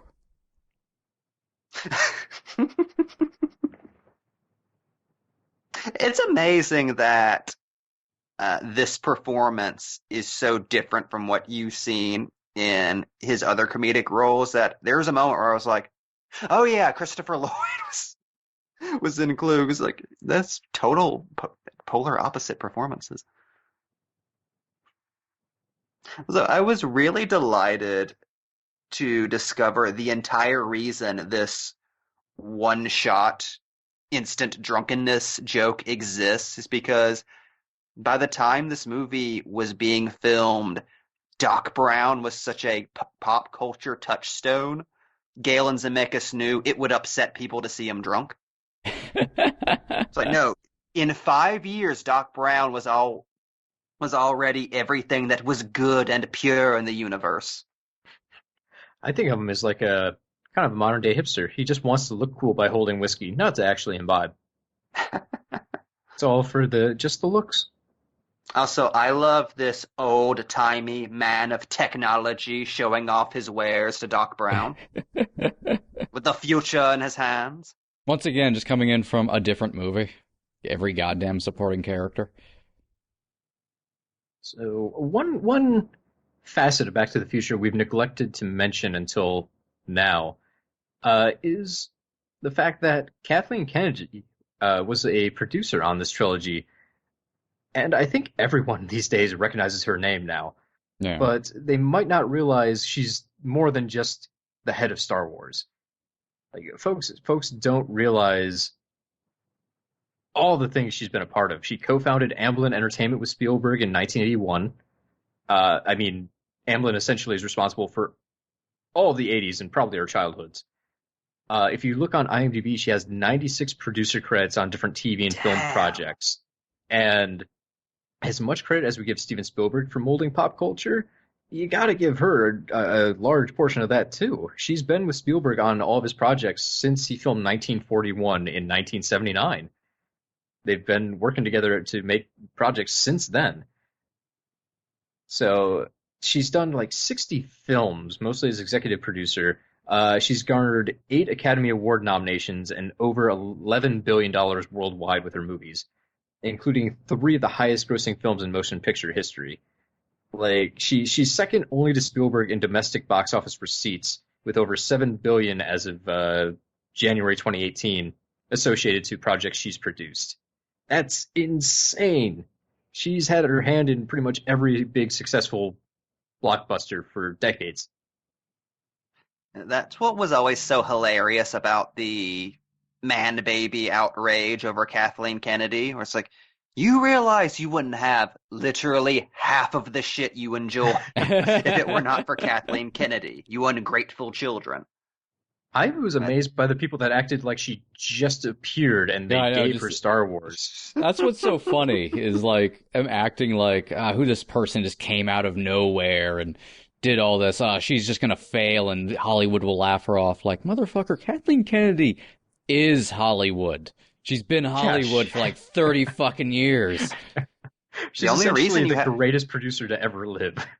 The only reason you haven't heard of her is because she's not a jackass like somebody like Joel Silver. Like, she doesn't embarrass herself constantly or make everything about her. So I love this dress so much. This is her ye old Mr. Glass getup. I love finding out special features. I think like you're going to tell the same story. Because the dress would like change color as the day went on, just bleached out by the sun. Oh, the joy! Yeah, let's make some wake up juice. That bartender has been waiting 20 years to say that. To make this poison. For some reason, he has not made wake up juice since the war. For some reason, I didn't make wake up juice the commentary official drink. I looked into what it's made up of, and according to the movie novelization, it's Tabasco sauce, cayenne pepper, chili peppers, mustard seed, vinegar, and onions, all blended together. I like that some poor novelization writer had to figure that shit out. I'm pretty sure this would murder you if you actually had some. It's just poison. What I like is cutting the credits right here. You can maybe use that as like a weird marinade or something, but I wouldn't trust it straight up. I would fucking love that on some fried chicken. What amuses me, this is the first time I've ever heard the ingredients to the wake up juice, and I've always whenever I like have a sore throat, I make something I just jokingly call wake up juice, an ode to this. And it's the same thing, or just chugging Tabasco? It involves some of those ingredients, yeah. And I never knew that. So I've named it appropriately. I will say in the movie, when they're putting the ingredients out on the bar counter, I think there's only 5 ingredients, and the novelization included 6. So there may be a difference between movie canon wake up juice and the book version. Most likely. Well, scripts always change on the fly, between, writing and shooting, so who knows what they had to improvise. Also, I mean to say this like half the movie. I love so much the brilliant, subtle decision to have literally a ticking clock in the background of half of the scenes in this movie, just to remind everyone that they're on a time frame. Because how else do you tell what time it is in the Old West? Shadows. As we see right here. Coincidentally, I watched Mary Poppins Returns again today. Big portion of that revolves around Big Ben being on the wrong time. No. It's all about clocks in movies, folks. If you're making a period piece, you got to have a big ass clock. That's the best thing about the old world. So I also really enjoyed this little meta joke that Marty learns his lesson, and as soon as he declares it, Doc shoots up and is sober. I think I hear a character arc coming to completion. By the way, folks at home. It's done so obviously, though, that it just works perfectly. Like, they're kind of taking the piss out of things, but it's so obvious you can't be mad. Oh, wait, folks at home, if you ever have a sore throat, what you do is take a bunch of black pepper, bunch of cayenne, ginger, ground ginger. You sound like my grandma. I know. A little bit of honey, and then about 8 ounces of apple cider vinegar. Add a little hot water to that. Actually, yeah, do about 5 ounces of apple cider vinegar, and the rest make up with hot water. And stir it around really good. Gulp it as fast as you can because it's disgusting. But you'll be good to go for the rest of the day. And then Good. take the rest of that apple cider vinegar, pour maybe a 4th cup into like a microwave safe container, put it in your microwave, and then heat that for about 5 minutes. It's going to smell like death. Your nose is going to burn, but you can wipe your microwave out and it'll be clean as new. Oh, I love that trick. That's why people come to our commentaries, to hear our cleaning tips. Also, please don't look at my apartment. It's disgusting. And just do all those steps, and you have a nice full day of driving ahead of you. A clean throat and a clean microwave. You can actually combine those. If you step into the microwave while drinking the apple cider vinegar, your insides will be pure. But I think that would just turn you into Dr. Manhattan. But going back to what you were saying earlier, like, I love the symmetry here. He is an And then asshole. Michael J. Fox nodded in agreement at Michael J. Fox. But, I love that the first movie censors so much about George McFly stepping up and kind of becoming who he was meant to be through an act of violence, like a small act of violence, but an act of violence nonetheless. And the way it's mirrored in this movie is Marty going, you know what, I actually don't have to punch Biff. I can just walk away until Well, he at the does end end up his hand punching is Biff. forced. Yeah. Yeah. Yeah. He doesn't Like have to you- murder Biff. Yeah, I like the weird have your cake and eat it too thing where, like, yeah, if you can, avoid violence, but every now and then somebody needs to get punched in the face. Yeah, he gets That's to play it on his own terms. He's not forced Exactly. into it by other Yeah. people and their perception of him. That's It's what not that a great thing- pride. That's a great thing about that symmetry I was talking about between the first one, between the first film and this. It's the same action, it's filmed the same way, but it's a completely different purpose. Yeah, there's a difference between looking for a fight and dealing with a fight when it comes to you. That's what I love about Marty's, like, his finish to it is also going, he's an asshole. Like, it's the ultimate, he's an asshole. Who fucking cares? You do not have to debate Ben Shapiro. And it's in a world where essentially everyone has the Marty chip on their shoulder, so that's what's so perfect about it. Also, there's a nice little bit in here too where Marty mentions, "I thought we could sell this like men," which is kind of a tip to the hat of like this evolving idea of masculinity in general. I mean, in the world of 1885, I imagine settling things like men involved doing it the Mad Dog way. You just shoot the other guy. You know, might proves right. Whereas in Marty's mind, someone who's living in the 1980s, you don't really have to do that. You have a choice. You don't have to prove your manliness by beating the shit out of other people. You know, he offers to just do this through conversation, and when forced to, he stands up for himself. Probably not a point the Bobs were trying to make, but it's one I took away from it.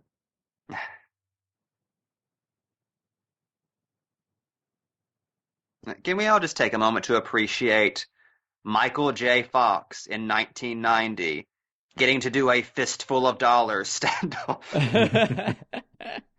Dead serious, too.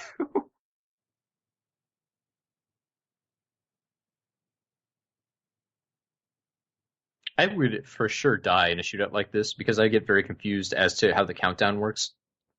Like, is it 1, 2, 3 draw, or is it 1, 2, and then on 3 we draw, or is there a clock we have to worry about? How many chimes? There'd be 1,000 things I get nervous about, and I would probably end up shooting my own foot if I didn't get pasted in the face first. You'd get Aaron Bird so hard. That is one funny thing about Westerns that you never really think about until somebody points it out. Like, wait, why do they observe formal dueling rules? Right? Like they're two Victorian dandies. So no, they just wait until Marty fell asleep and then blow his head off with a shotgun. Right? Like with the Derringer. So on the blue, Robert Zemeckis refers to Marty as the master of ceremonies during the trilogy, which I thought was a fascinating way to look about it. So in part one, it's really about Marty's father coming into his own. It's George McFly's story. Then in part two, it's Marty's story. Like it's different versions of him in his past and his future, getting it all to work out right and trying to protect his mom. Part three, it's all Doc's relationship. But Marty in part three is the one that gets to resolve all the action here. He saves Doc multiple times. He takes care of Mad Dog. He's the one driving the DeLorean. Like, really, Marty's the one driving the plot, but it's Doc's story.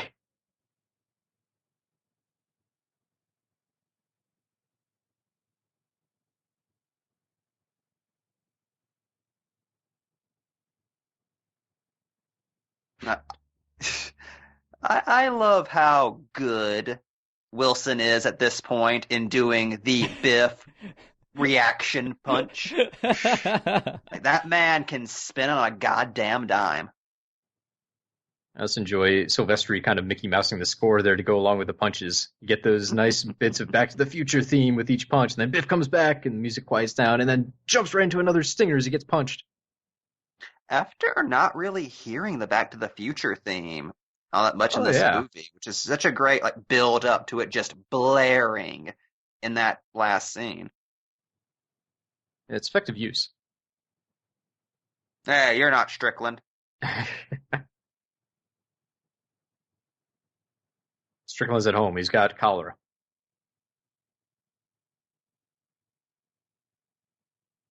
Why didn't they do anything sooner? They were waiting for somebody to punch him.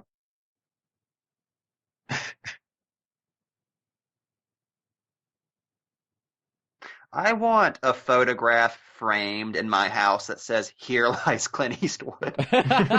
Shot in the back over a matter of $80.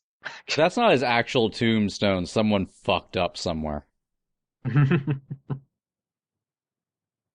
you shouldn't be handling this.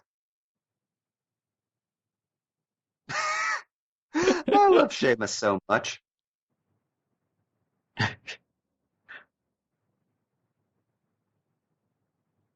Were I'm there gonna go deleted rob a scenes state. talking about that hat? Like they mentioned in passing once or twice, but they make it seem like that was a big connection between those two. Was there like a bunch of deleted footage talking about their shared love and hate of hats? I think it's just the joke of Marty looks shitty in a hat. And Seamus is really obsessed with hats. It's weird. There's only like really one true deleted scene in this movie, and it's just Strickland getting murdered. This is a tight fucking screenplay. What's happens when it's written as the third act of a movie? There's no fat. Exactly. I do enjoy how all the elements really come to play together for this climax.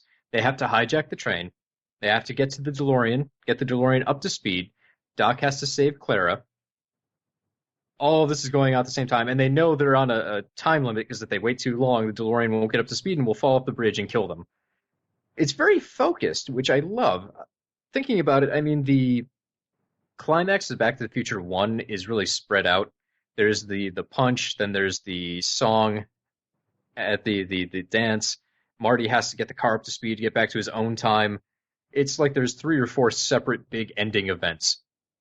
And in part 2, you get tired because it's a lot of the same event, cat and mouse, over and over. But 3, they finally nailed it. All of the elements are coming together at one time in one big, kind of complex problem. Which, hey, you might as well end it on the best note instead of like getting it right the first time and then fucking up the next 2 times. It is amazing to look at this as one giant like screenwriting problem. Like, okay, after 2 movies with increasingly escalating stakes, how do we end this on a high note? Oh, a goddamn motherfucking train robbery. I really enjoy That's how you Marty end a and Doc goddamn franchise. working together. Most of the time it feels like Doc is off doing his own thing while Marty has to go stop Biff. This time, Biff's already been dealt with, and they just get to work together, albeit on separate parts of the train, for one shared goal. It's nice. It's teamwork. And considering the whole movie series is built off the chemistry between these two actors, okay, this is probably the second best joke in the movie.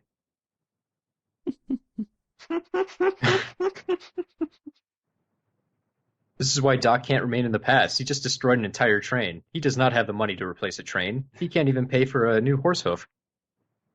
God, if that were Fearless Dan Fargo they were holding up, they would be fucking dead.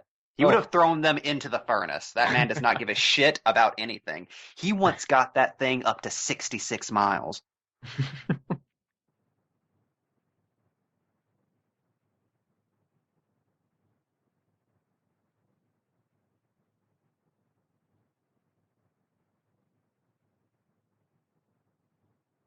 More thing I want to say about Alan Silvestri here. We got that nice train chugging sound effect, which eventually becomes the basis for the new riff on the Back to the Future theme that Silvestri employs during this action scene. It plays together really well because, I mean, you get that chugging noise that really makes it seem like a heavy percussion that's driving you. Plus, you get the Back to the Future theme we all love, it's catchy, and a tinge of old-timiness to it to make it fit in with this version of the film. It all blends so nicely. Now, I always said before, the sound design in this entire franchise is a work of art.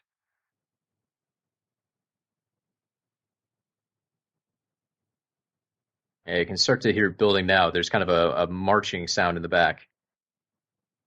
It's very nice that Silvestri didn't just use the same theme we loved 3 different times and call it a day. There's a lot of variation going on with the different versions of the theme. Hey, Silvestri is a dude who gets off his ass and writes a slightly different version of the Avengers theme for every one of those kinds of movies. He is not lazy.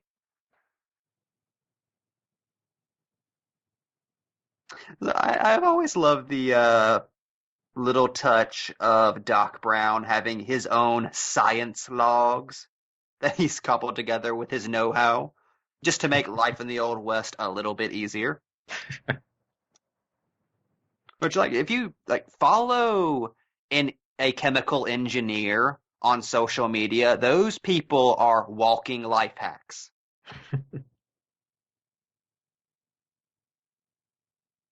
I like the structure of the ending too, because it's not just, hey, we have to get to 88 miles per hour.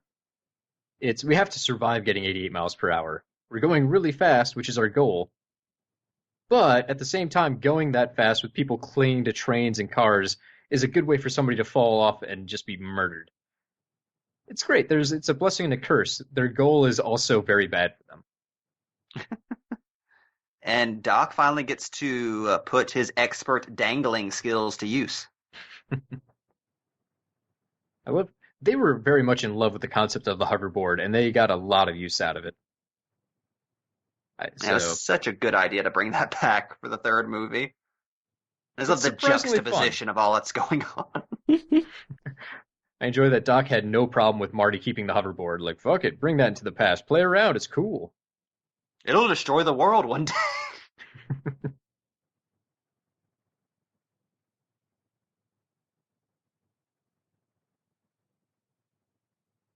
Zoom!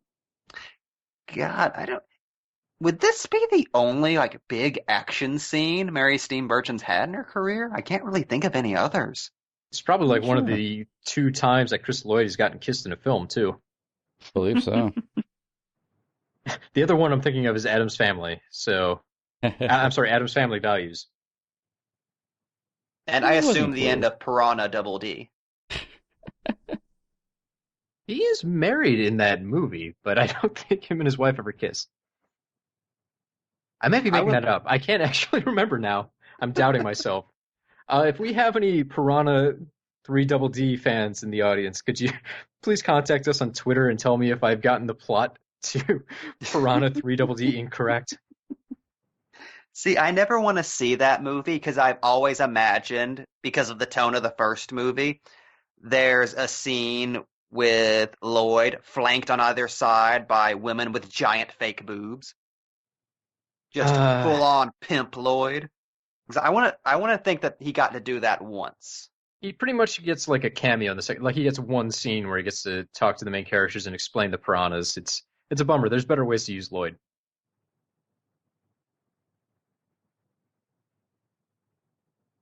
That man has Professor Plum inside of him. He's got range, damn it.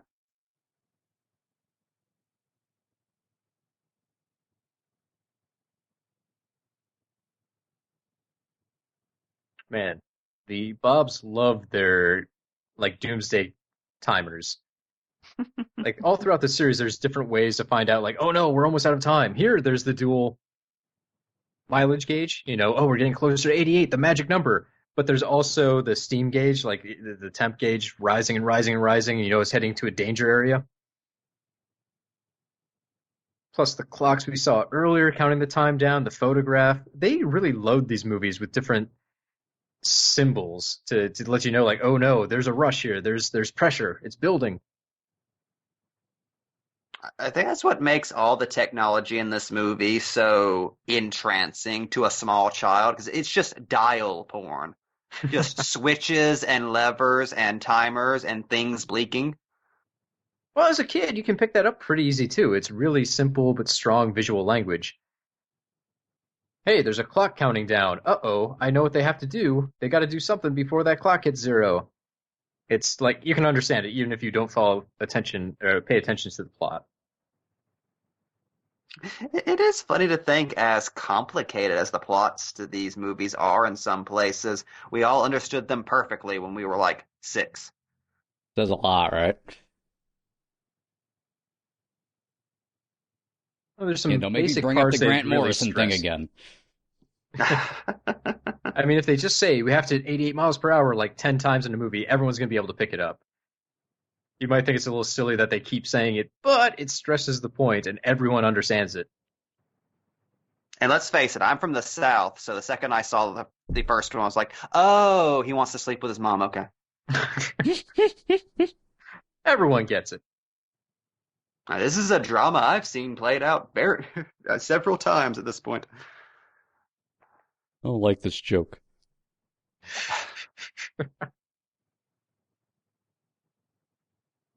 Oh, why did we fill this train with TNT?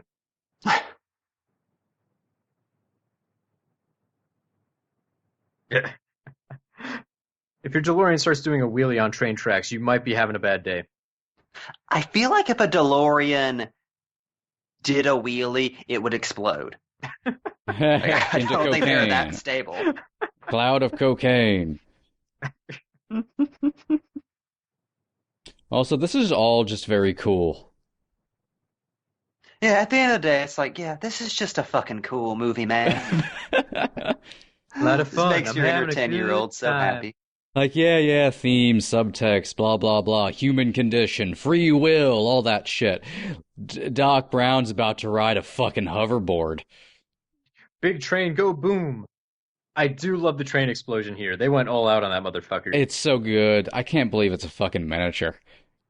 It's a pretty big miniature, though. It's a big fucking miniature, but you can't tell. Yeah.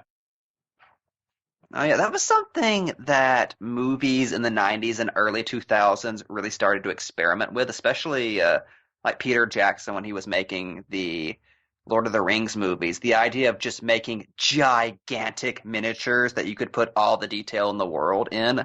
I'm so sad Jackson was pretty much the last person to really do that. Oh, yeah. God. Just thinking of Jackson, the opening like credits of The Frighteners. He's got this little tiny pen camera and a wonderful miniature set of a graveyard in a town that he's just swooping through, and it's so cool. Even knowing it's a miniature, in retrospect, you're like, I don't care. It's way better than if they made like a CGI city and flew a camera around it.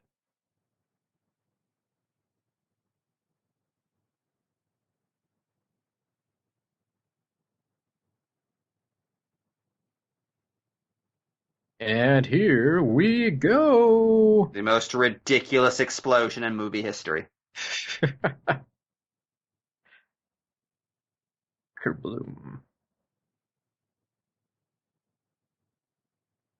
So, one more Don Coscarelli fact, because I'm sure you guys haven't heard enough of those in your life. I just want to say, God damn, did those logs make that thing fucking unstable. Oh god, Watch what you're doing, Doc Brown. those weren't logs. Those were jars of nitroglycerin. Anyways, Don Coscarelli was filming one of the Phantasm movies, and they had to have a car do a giant flip. So they had like 3 cameras set up to record the flip because you don't want to do it multiple times. You're putting the stunt driver at risk. Coscarelli was personally operating one of the cameras, and like when the car flips, there's a small bit of explosion that goes with it, and it was more explosives than he was prepared for, so he instinctively closed his eyes. So he was operating the camera blind because he like forced his eyes shut and just went through the camera motions as he thought they were supposed to be. And this was back in the days where they couldn't just immediately review the film. They had to like go print dailies to see if it turned out. So Don Coscarelli was lying to everyone to say, oh yeah, I totally had this great shot. You're going to love it. And then he had to wait like 3 days to get the film developed to find out if he fucked up or not. Also, I goddamn love this DeLorean being destroyed by a train. Oh, it's awesome. This upset me so much as a child. It just disintegrates. It's like That they symbol filled it with a of bunch of beer adventure. cans. Oh, didn't they like rig it with explosives too, just to make Primacord. sure it fucking destroyed itself? Yeah. Yeah, cars don't really explode when trains hit them. They just kind of get pushed. For a long, yeah, smashed in and pushed down the line. Less exciting. Well, it's held together with cocaine, so. This DeLorean's been so fragile throughout the rest of the series. I'm sure it like would have fallen apart just from the rumble of the train approaching.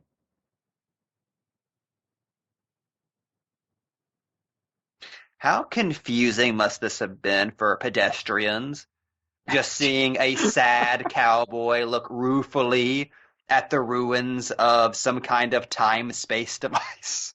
Well, I think, I don't know if you know this, there's the lead scene where Cyberdyne Systems actually finds and cleans up the mess of the time machine and takes the flux capacitor. Now, that's how Griff Tech gets started. So, by the train tracks, there's a sign that mentions Eastwood Ravine, which I really like because in the 1880s world that Marty left, originally, there was like Clara Ravine that had to be renamed because Clara didn't die. Which makes me think that everyone back in the 1880s assumed Marty was on that train and died there. Like, oh, that's where Clint Eastwood died. Let's name the ravine after him. And I like how it's just, monster. I like how once again it's a callback to the One Pine Mall joke that's not paid any attention to. It took me I honestly just like never that. picked up on that until you pointed it out. And it took me years to figure out the fucking Eastwood Ravine joke. I think I'd seen this movie 1,000 times. I like that it's Eastwood Ravine. Like, no one gave a shit about. Well, I guess Doc is still in the past, so he must have just told everyone Marty was dead. Oh, he horrified all those townspeople by flying back on his hoverboard with his bride in his arms. He like flies some kind in of on a god hoverboard, man. holding his bride, and then he just zoop. Yo, Eastwood's dead. Stole a train. It exploded. Zoop, flies off again. So, God, Jennifer's poor brain. Hey, you're still not the real Jennifer. Boy, I wish ponchos were very cool, like in today's time. We know you do. If I were, I just love ponchos so much, and every episode we do that features ponchos makes me think maybe I'm making a difference in the world, and I'll start convincing listeners to wear their ponchos with pride. Cody, Did you start this podcast just so you could justify that fucking poncho purchase from like 6 years ago? and Box how many office episodes poncho. of this podcast has featured fucking ponchos? Not enough. This We should one. do more westerns. We should do more westerns. I'm pretty sure I've told the audience about Utility Poncho at some point in my life and how he has saved me from many a hassle. I believe so. Oh, it's a he, is it? I mean, it's kind of sexist to always name boats and stuff after women, right? Some guys are useful.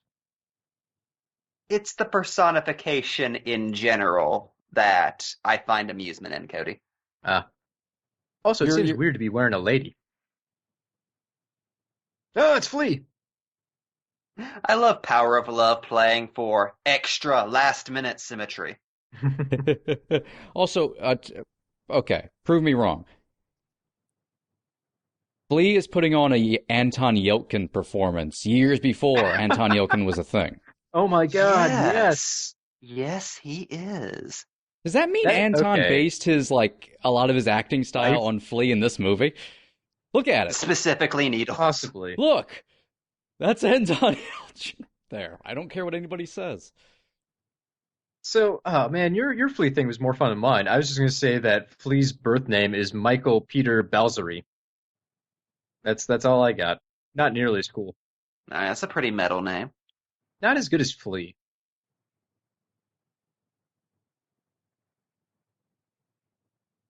I kind of wish these guys just got creamed by that car and they all died, just to really I know. prove Marty It would made have the been right so choice. good.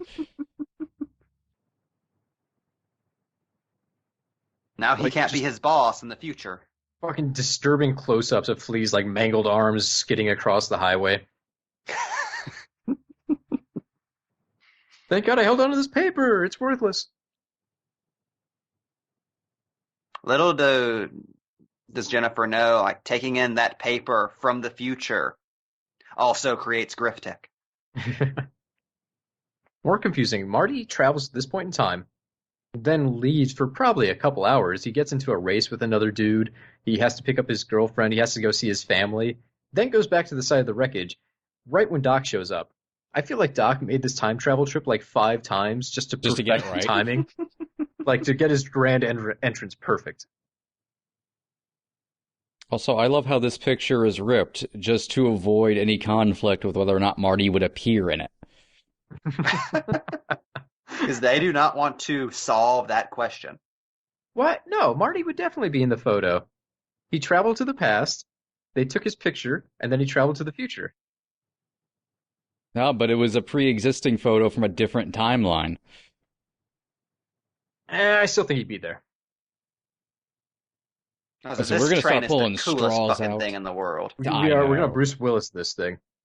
It's steampunk in So, a Doc Brown's adventure outfit. steam seems like such a silly choice to power this train. He was using plutonium before. It seems cleaner. Yeah, it's more available. We I get love it, that you he's just the read. Wizard of Oz.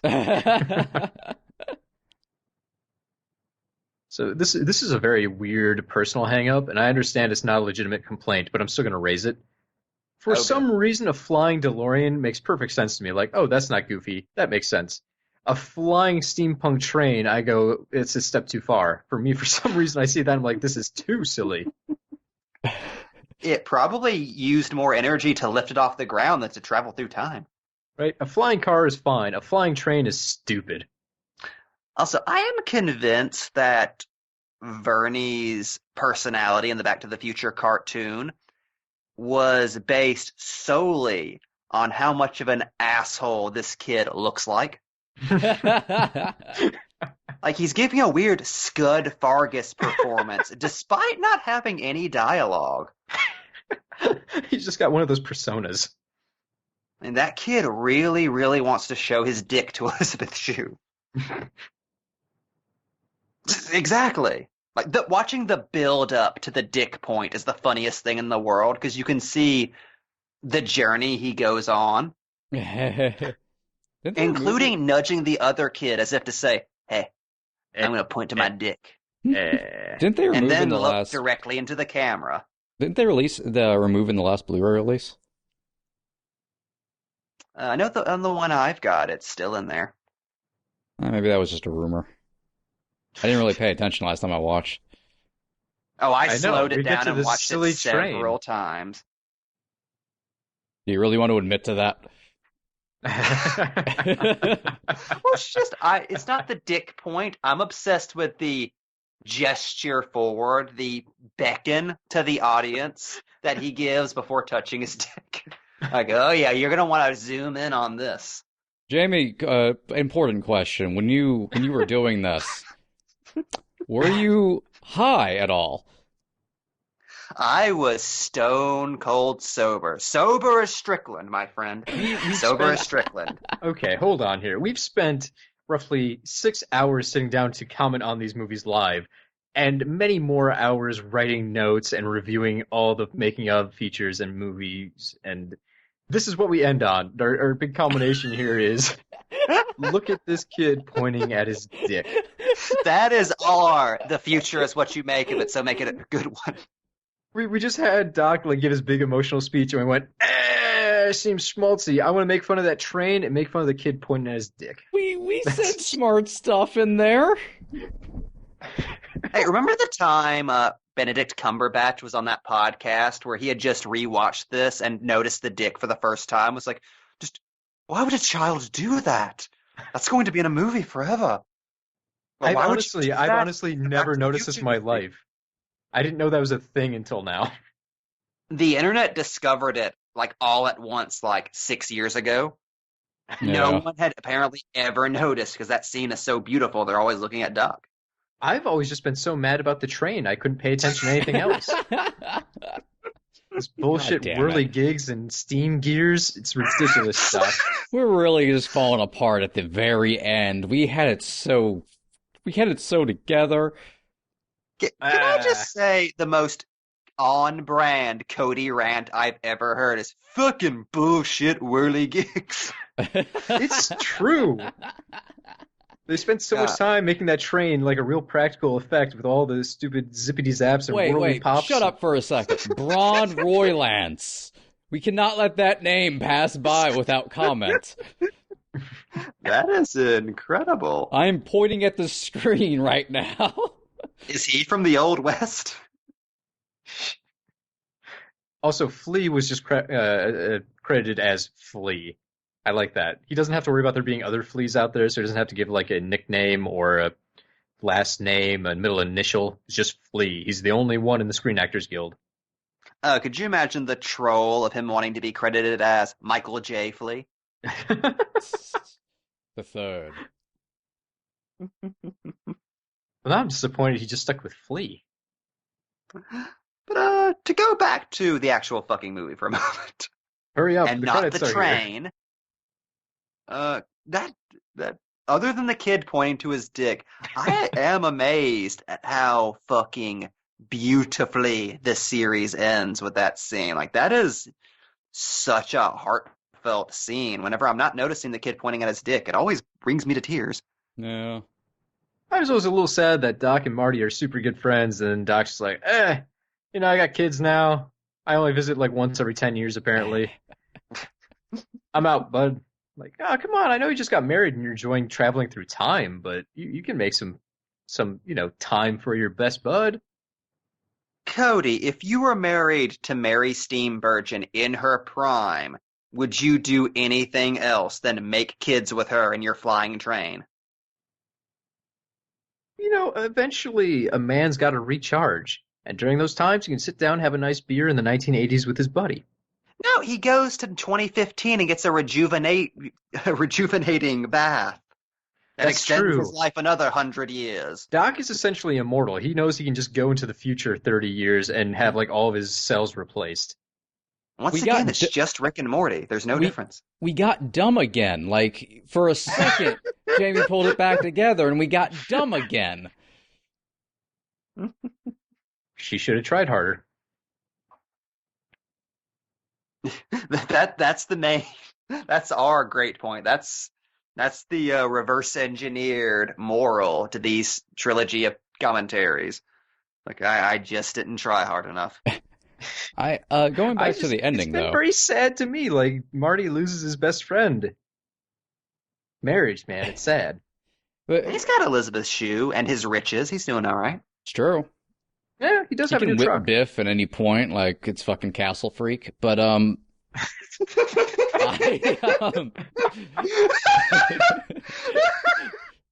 sorry, man. That was a good one. Thank you. The Oh. mental image. Oh! I love how there's like Fucking 6 Biff people with a right sheet now over who his are head. laughing, and everyone else is like, "What the fuck is Castle Freak?" Biff just grasping onto his matchbooks.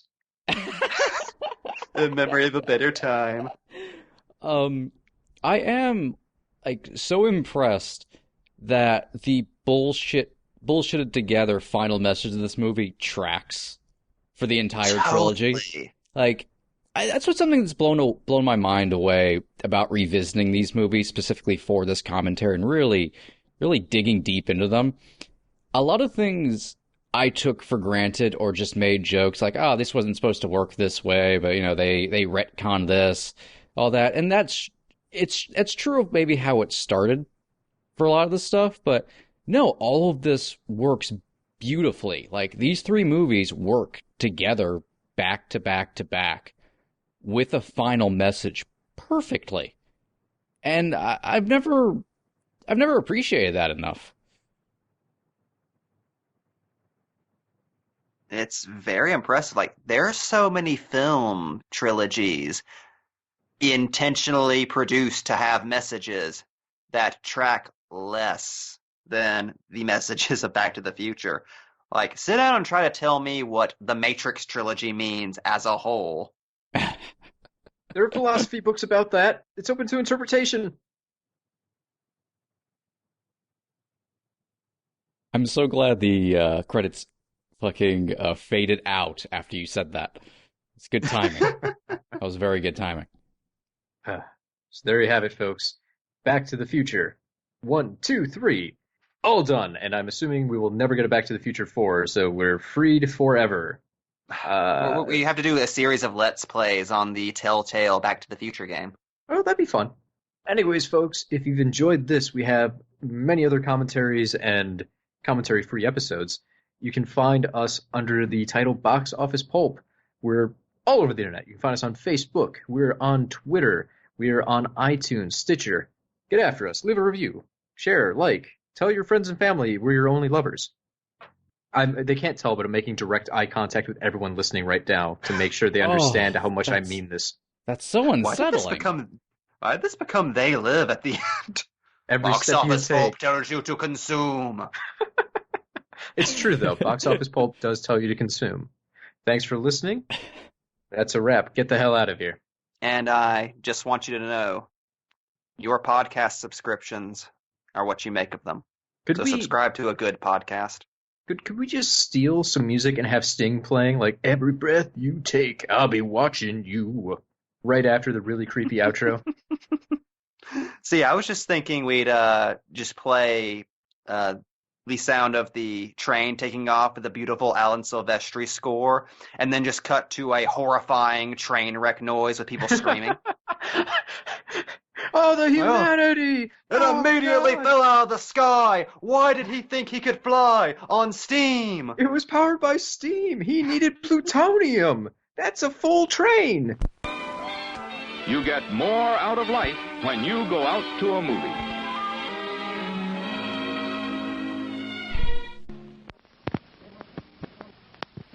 Please remember to replace the speaker on the post when you leave the theater.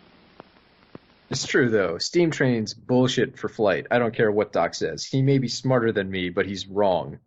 Is this your chicken, Cody? Like, is your character arc that you are always blinded by your hatred of trains?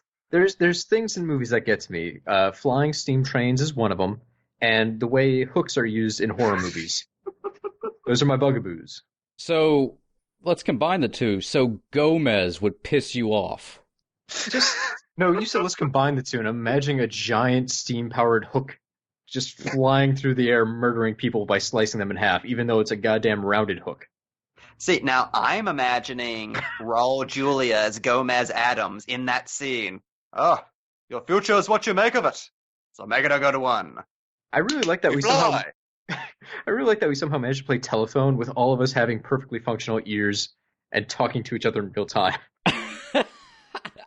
You just described Box Office Pulp. Yeah, dude. I've rebranded the show. It's now Box Office Poncho. All the stickers with the acronym can, we don't have to throw them out. It's nice. I'm amazed it took us, 7 years to get to Box Office Poncho? I'm telling you, we don't do enough Westerns on this podcast. Next week, Silverado. This is Box Office Pulp Guy, and this has been a Pulp Podcast production. Now please, please, please, put a gun in my mouth and pull the trigger and say goodnight. And now, on with the show.